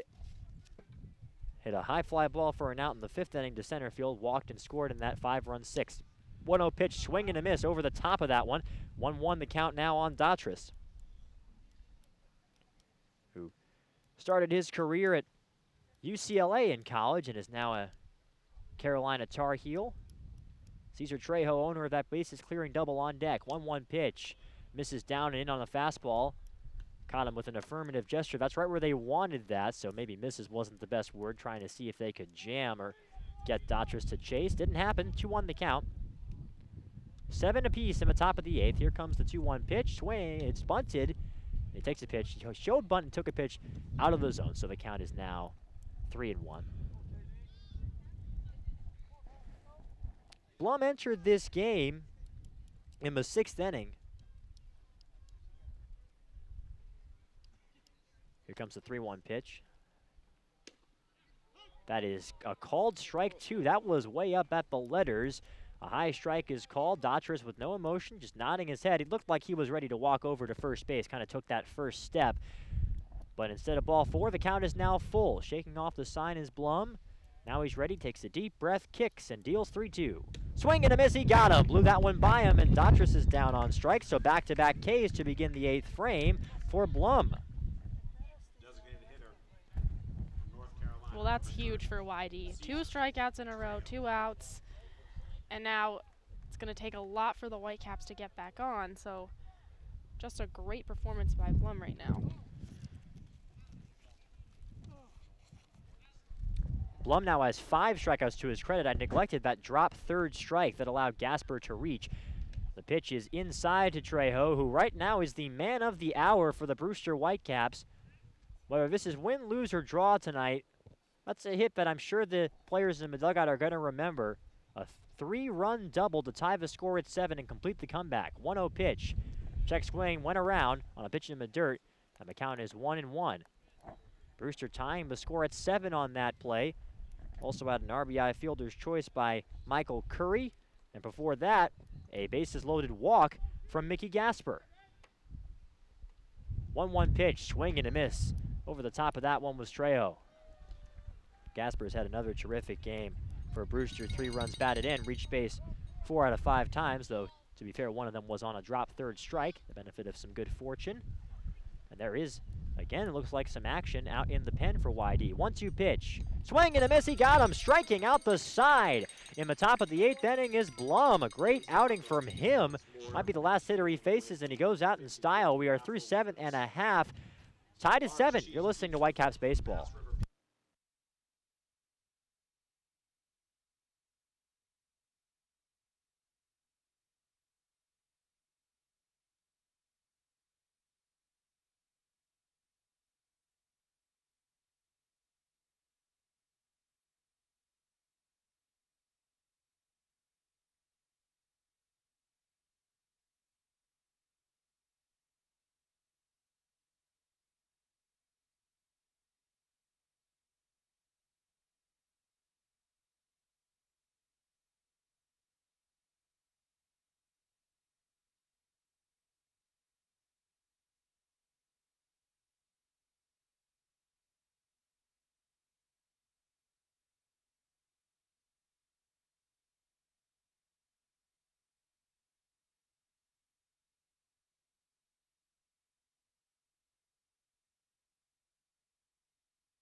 And we welcome you back to a still very windy Red Wilson Field. We are still tied at 7 as we get ready for the bottom of the 8th. And Paulie Milto's day is done. He had a terrific outing, and the same can be said for Demers. The new pitcher for Brewster is Lingenfelter. Zach Lingenfelter, the Tennessee Volunteer. He is coming on to face the 9-1-2 hitters of the lineup here for YD. Lingenfelter, fans might remember, had a terrific outing on opening night in Orleans. Threw 1 inning, struck out 2, walked just 1, didn't give up a run in that outing, and had a fastball that was sitting in the high 90s. 6'5", 225, rising sophomore. 22 games in this spring, 6 starts to his name. Struck out 61 in 56 1/3. The 9-hitter Casala digs in, and the pitch is up high to begin his at-bat. Well, as you mentioned, Lingenfelter threw at 94 to 96 miles an hour, and Coach Shevchik said he expects him to become a starter for this Whitecaps team. 1-0 pitch is taken for a strikeout. Looks like Lingenfelter might be moving into the rotation, and Will Tribuker, the lefty, might be moving into a bullpen role, kind of swapping roles. 1-1 pitch is up high.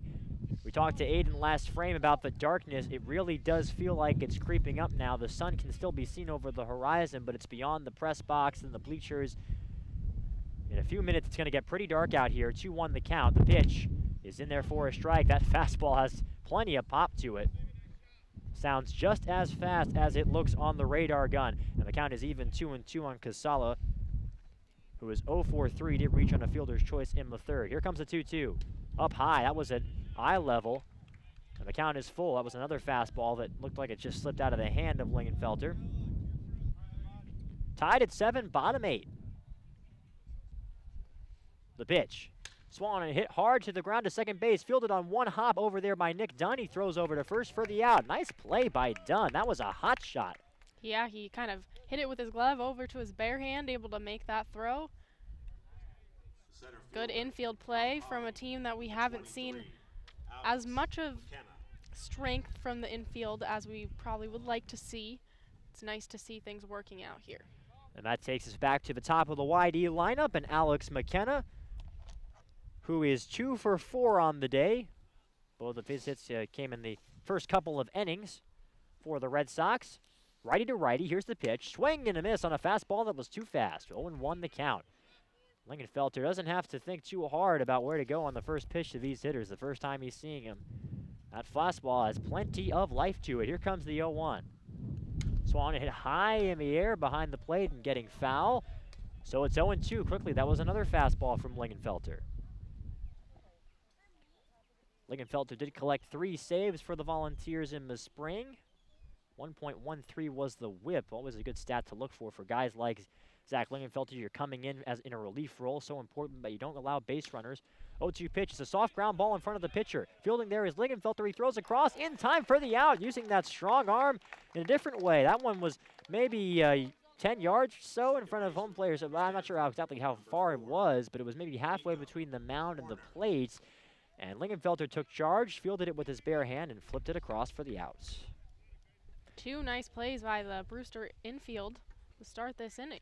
Which has to be good for Jamie Shevchik to see. Boy, it seems like the page has really been turned for Brewster after the 4th or 5th inning of play, both in terms of the offense and the defense on the infield, which has struggled early on. The pitch is up high to begin the at-bat for Nico Horner.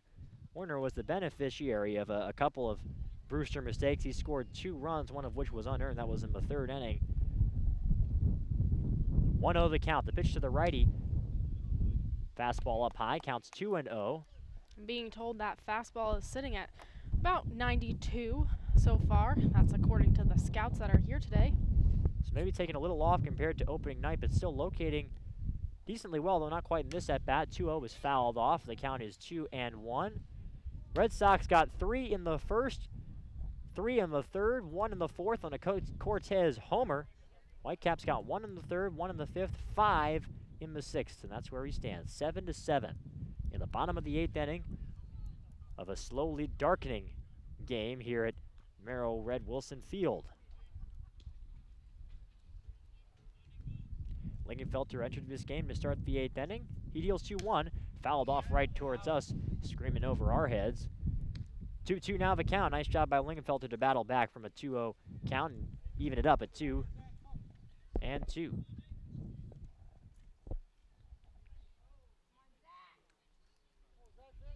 The Whitecaps will have one more shot in the 9th. We'll see if we get to play extras due to the light. 2-2 pitch is up high. One of those play it by ear situations for sure in the Cape League. As Aiden mentioned, just 2 other stadiums, including Stony Brook Field, home of the Whitecaps, that are not equipped with lights. 3-2, Swan and fouled away. What a battle brewing here between Horner and Lingenfelter. You can see why Jamie Shevchik will want to move Lingenfelter into the rotation with the stuff that he's got. Does have the ability to go long, made 6 starts for the Vols last season, this past spring. Team needs innings right now. Here comes the 3-2 pitch. Swan hit well, out to left field. Looking up is Costas, and he makes the grab moving to his right. That was a hot shot, but Costas was right where he needed to be. So I'd say 3 hard-hit baseballs in this inning, but they go down in order. Do the Red Sox. We are through 8, tied at 7. You're listening to Whitecaps Baseball.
We welcome you back to the 9th and final inning of this game. We just got word from the home plate umpire that since it's getting dark, extra innings just aren't going to happen tonight. So it's tied at 7 in the 9th, and a tied game possibility here. Brendan Nail is a new pitcher coming in for the Red Sox, the lefty out of Western Carolina. He's a hard thrower, and he deals down and in on the fastball. It's 7, 8, and 9. Hill was the one who took the pitch down and in, the lefty swinging Darius Hill. For the Whitecaps, he'll be followed by Foyle and Nick Dunn, who is in from Alfetta in the 9 spot. 1-0 pitch, swing and a miss. That was a fastball up, and Darius Hill went fishing for it. That's something Brendan Nail really likes to do. He loves to throw that fastball up and get hitters to chase. One of his go-to situations. 1-1 pitch is low. And he's also got a changeup that he'll work with. Big difference in velocity between those 2 pitches. That's another tool in his arsenal. Western Carolina Catamounts is Brendan Nail. Here comes the 2-1 pitch. Swing and a miss. Another fastball that was too fast for him. Boy, you can see the difference in velocity from some of the breaking ball heavy pitchers that we've seen so far tonight. 2-2 the count on Darius Hill. We are tied at 7 in the 9th inning.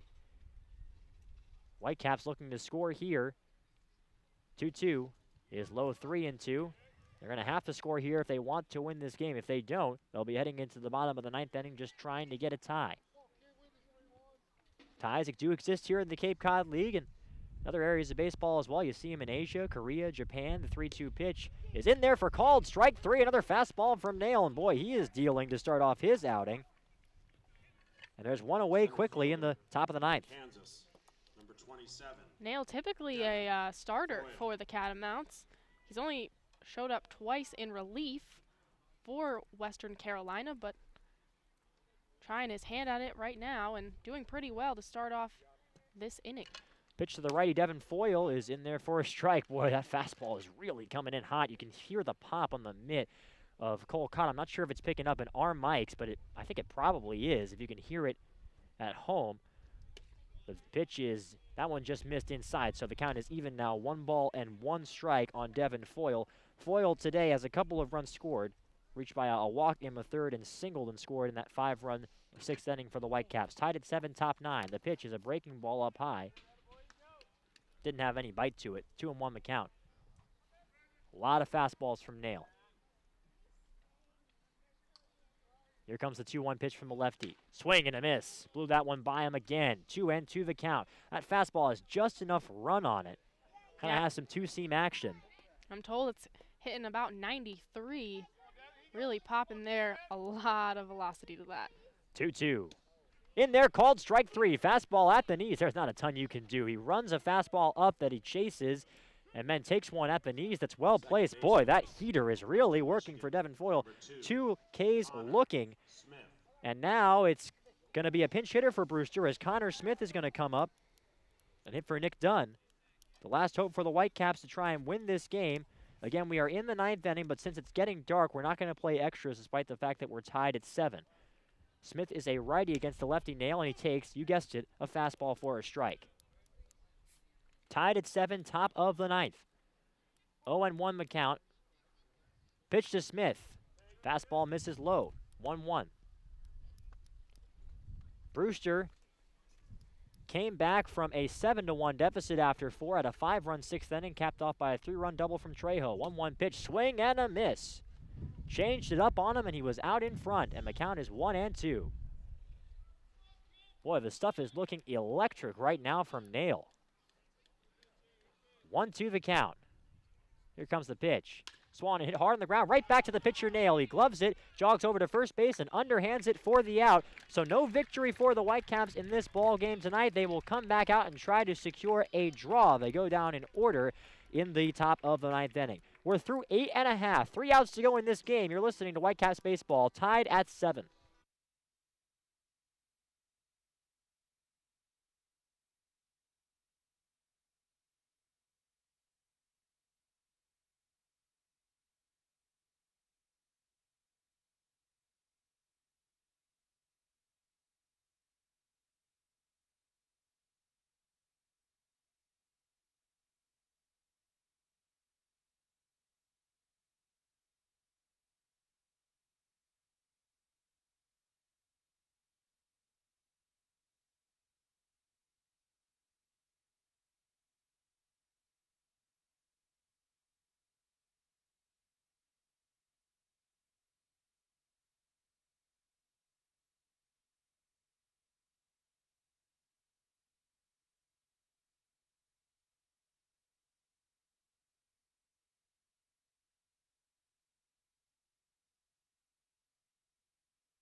We are going to the final 3 outs. Usually in baseball, that's something you say that doesn't have an ironcladness to it. Usually there are 3 outs left, but the game could be extended for, well, as long as it decides to go. But tonight, because there are no lights and because the sun is now set over the horizon, these will indeed be, no matter what, the final 3 outs we play. We are tied at 7 in the bottom of the 9th inning, and who else but Carlos Cortez leading off.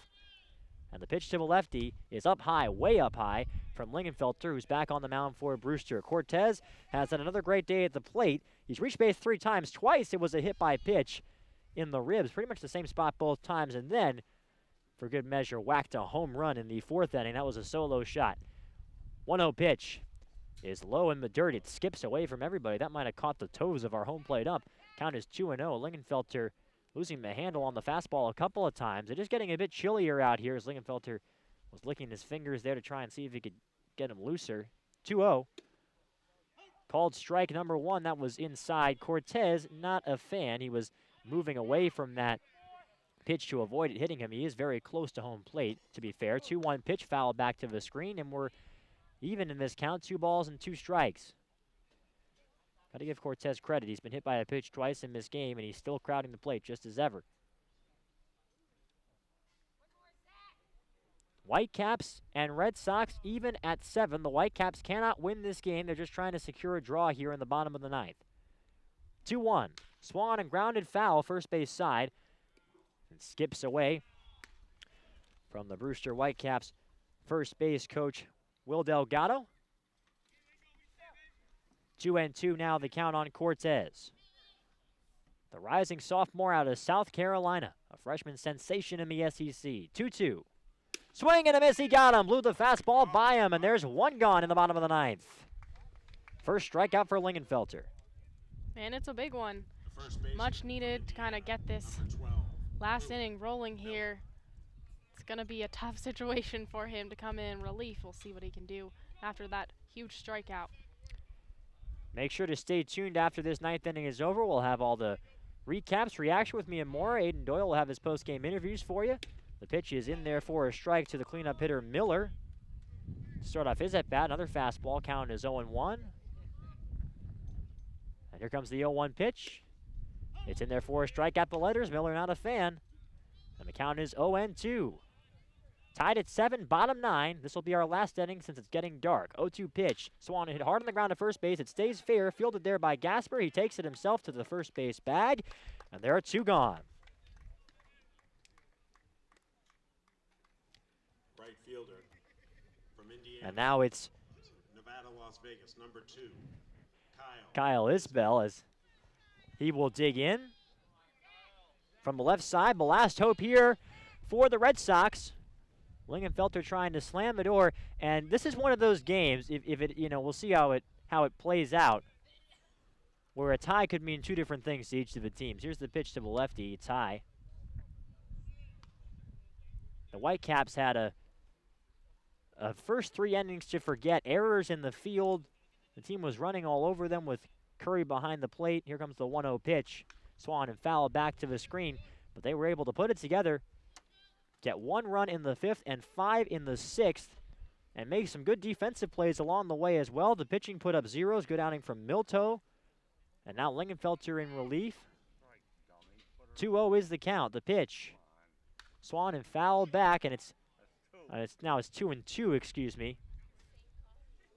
As our scoreboard is a tad behind here in South Yarmouth.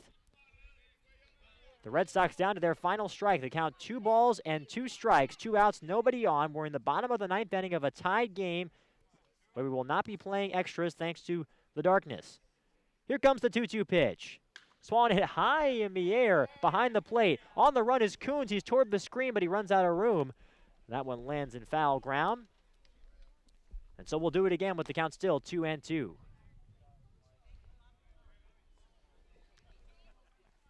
Lingenfelter heading back to the mound. Everybody kind of getting their respective positions there as Coons was really motoring over toward the back of the screen.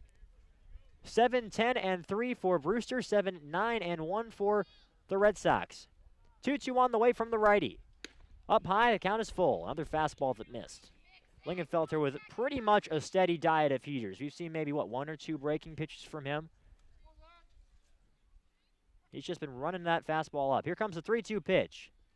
Swan hit well out to center field. Moving to his right is the right fielder, and he dives, and he cannot make the play out there. Can Hill in right field, so the game will continue on. Hill with a full extension play had a terrific play out there in right field earlier this game in the 4th, but that time just was able to smother the baseball, and it's a 2-out single for Isbell. 7, Connor Kaiser. And now it's Connor Kaiser's turn. The 10th Red Sox hit. We're tied at 7 in the 9th. Bottom of the 9th inning. We will not be playing extras tonight. Connor Kaiser at the plate now. Kaiser has 3 infield singles to his name. 2 of them drove in runs. One of the stranger lines you'll see all season. Here's the pitch. Runner's going for second. The pitch is high. The throw down to second base is not in time. Had a great jump at second base did Isbell. The second stolen base he's had this game. And a good throw from Coons was not enough. And now a runner in scoring position in the bottom of the 9th for YD. And that's 9 stolen bases on the day for YD. It's really been their MO today. But the first one against Coons, Isbell now has 5 stolen bases this season, 2 tonight. Connor Kaiser facing a 1-0 count after that pitch was high. The pitch is taken for strike number 1 at the knees. Another fastball from Lingenfelter. Something you don't often see in baseball, knowing that this is the last chance despite the fact that the game is tied. 1-1 the count. Here comes the pitch. It's up high. A little chin music there on that fastball. 2-1 the count. Now on Kaiser. Runner on second, very speedy in Isbell with 2 gone. It's on the bat of Connor Kaiser right now with 2 outs in the bottom of the 9th. Tied at 7. 2-1 pitch. Up high, 3-1. Coons jumped up to make that play. Kind of a little gesture there to the mound to cool Lingenfelter off a tad.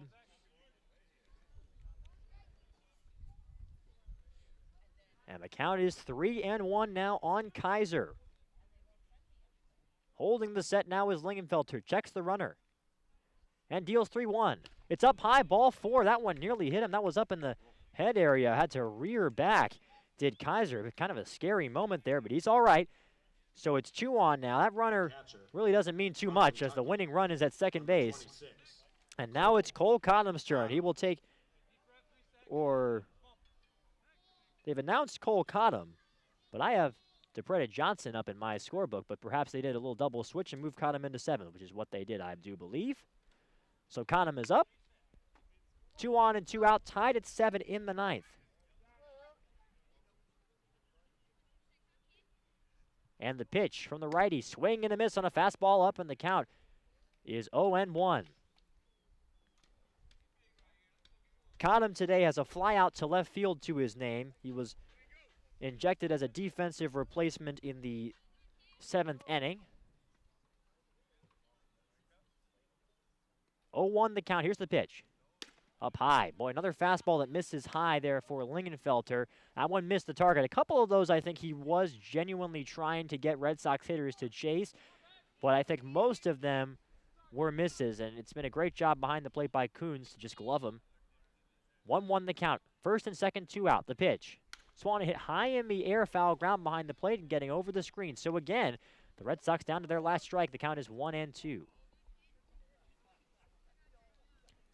Cole Cottom out of Kentucky. Wildcats had such a great year under head coach Nick Mingione. Won a lot of games like this one. When it was a close game late, they were able to pull it out. 1-2 the count. 2 on, 2 out. 7-7, bottom 9. Last inning will play. Here comes the 1-2 pitch. It's high for ball 2, and the count is even now. 2 balls, 2 strikes. That one looked more planned, I think, from Lingenfelter in terms of running that fastball up. But no matter. Cottom did not bite. Getting very dark here now at Red Wilson Field. 2-2 the count. Here's the pitch. Swung hit high in the air toward foul ground right side, and again, it will get over everything. That's headed for the snack shack, and the count stays 2-2. Tense moments here at Red Wilson Field. The Whitecaps tied the game with a bases-clearing double from Trejo in the 5th. And since then, neither team has scored a run. That was in the 6th inning, excuse me, was the double. 2-2 on the way. Checks the runner. Here's the pitch. Swan hit well out to right field. On the run out there is Hill. He's turning and he gets to the wall and he makes the catch on the run and the ball game is over. Hill was moving to his left toward the foul line and he made the catch on the run. A terrific play to end the game. It's a 7-7 draw here in South Yarmouth today, and this is one of those games, I think, Mara, where for Brewster, a tie feels like victory, and for YD, a tie feels like defeat. Yeah, you get down 7-1. It's hard to come back from that, but the Whitecaps did just that, tied this game up, and, you know, with the sun going down, darkness coming over this ballpark, it's kind of what they had to settle for. So definitely a good takeaway. Also avoided another walk-off situation, which they did have in Cotuit. They lost in walk-off fashion, so they did avoid that right now. That's always a good sign. Have a good defensive stand. So I think it's a win for the Whitecaps, and in terms of the YD, it's tough to give up 5 runs in 1 inning. All right, we've got a lot more coming up right after this. We've got our post-game show. Aiden Doyle is going to talk to the player of the game and to Coach Jamie Shevchik. We'll have the totals. We'll have more from me and Maura. Do not go anywhere. You're listening to Brewster Whitecaps Baseball.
And we welcome you back for our post-game show here live from Wilson Field in South Yarmouth. Once again, the final score, Brewster 7, YD 7. It's a tie here between the Whitecaps and the Red Sox. The totals in the ninth inning, I want to make sure you get those for YD. No runs a hit, they leave 2.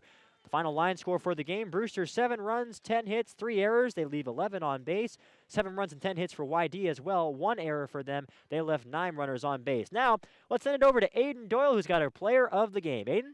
Thanks, Carter. Caesar, 0 for 7 to start the season. How much pressure came off your shoulders when you picked up your first hit of the season in a Whitecaps uniform?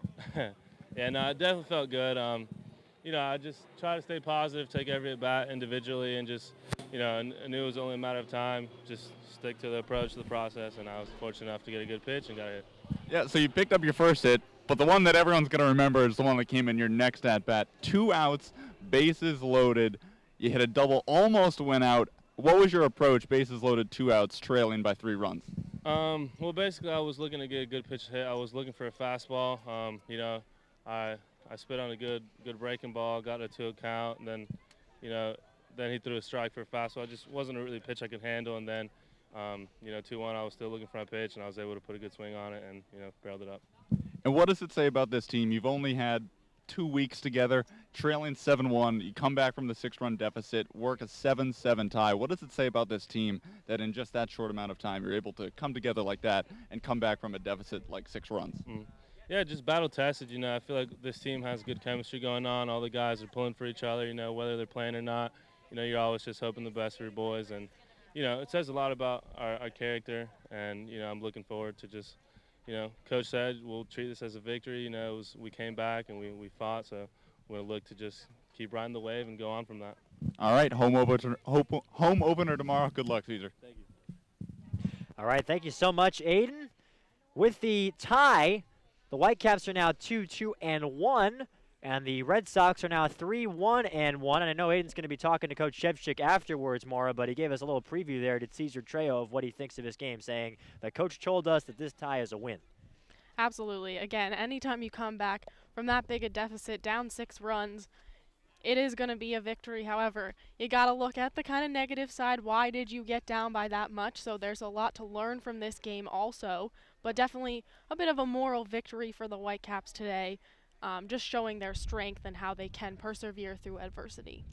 All right, of course, I was going to give you the winning and losing pitchers for this game, and then I remembered that's nobody because it was a tie, as the Whitecaps are now still at 500, 2-2-0 on the season, and as Aiden mentioned, they will be back home for their home opener tomorrow.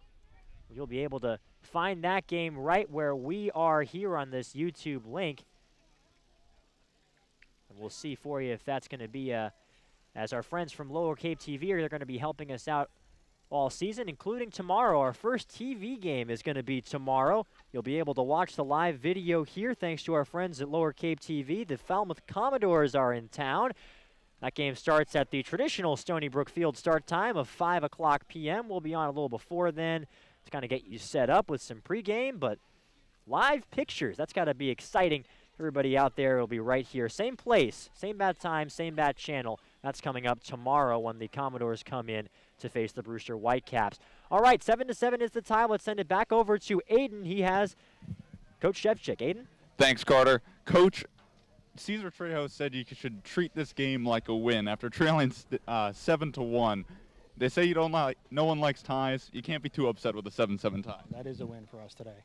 Being down 7-1 and playing anemic baseball at the time, I tip my hat to our bullpen. Our bullpen came in. Obviously, Caesar had, a big hit there, two hits today. But for our bullpen to come in there and guys down for whatever it was the last 5 innings, that was huge for us. It's huge for the momentum going into tomorrow. A bad loss when you play bad baseball could have crushed us for tomorrow as well. So to come back, not pack up, not die, come back and tie this game, that's a victory. You gave the shout out to the bullpen. Milto, Demers, Lingenfelter combined for 6 2/3, just 1 run, 5 Ks. Especially Milto, though, first appearance in a Whitecaps uniform, first appearance in the Cape League. What especially stood out to you about him? I would even. I know he gave up a run, but that's an out in every other park in the country. I know that was a mistake on his part, but we should have given up no runs. So yeah, I mean he's a guy that we're going to use out of the bullpen in big situations. He's a little sneaky. He's deceptive. He throws a lot of sliders, and in this league where you see primarily fastball at a high rate, he's going to be a good mix-up guy for us. Tomorrow, home opener against Falmouth. What's the one thing you take away from this game that you want to work on with this team so that in a game like tomorrow, you never even have to trail 7-1? Defensively, we just have to be better. We have to be better defensively, and we've now had, I think, 4 or 5 times where we've had the bases loaded, nobody out, and we still have not hit our way into a run in that situation. So we've got to be more aggressive with the bases loaded. Somebody's got to step up with the big hit. We can't afford to leave guys on the bases. We could have made this a lot more interesting, or probably could have had a chance to win a game. Even against Katuitt the other day, we didn't hit our way into a big inning, and that's something we've got to create. All right, Coach. Thanks. All right, brother.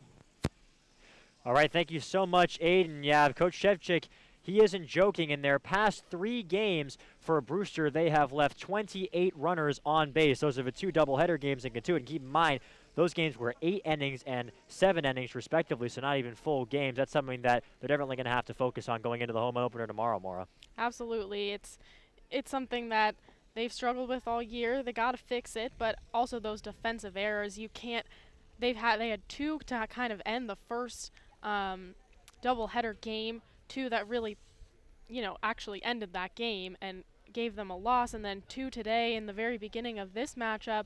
You just can't have those defensive mistakes if you want to, get that win. And a rough day for Curry as well behind the plate if you're talking defensively, but still, it's a big motivator for the Whitecaps to be able to get this win. We will be back tomorrow. 5 o'clock is the first pitch. It is from Stony Brook Field in Brewster, a home game for the Brewster Whitecaps. That's to wait a long time for their home opener thanks to that cancellation because of the wet weather and the field conditions when they were going to open against Chatham just a few days back. The Whitecaps and the Red Sox end up deadlocked, tied at 7. We will see you tomorrow. Thank you so much for listening to Whitecaps Baseball.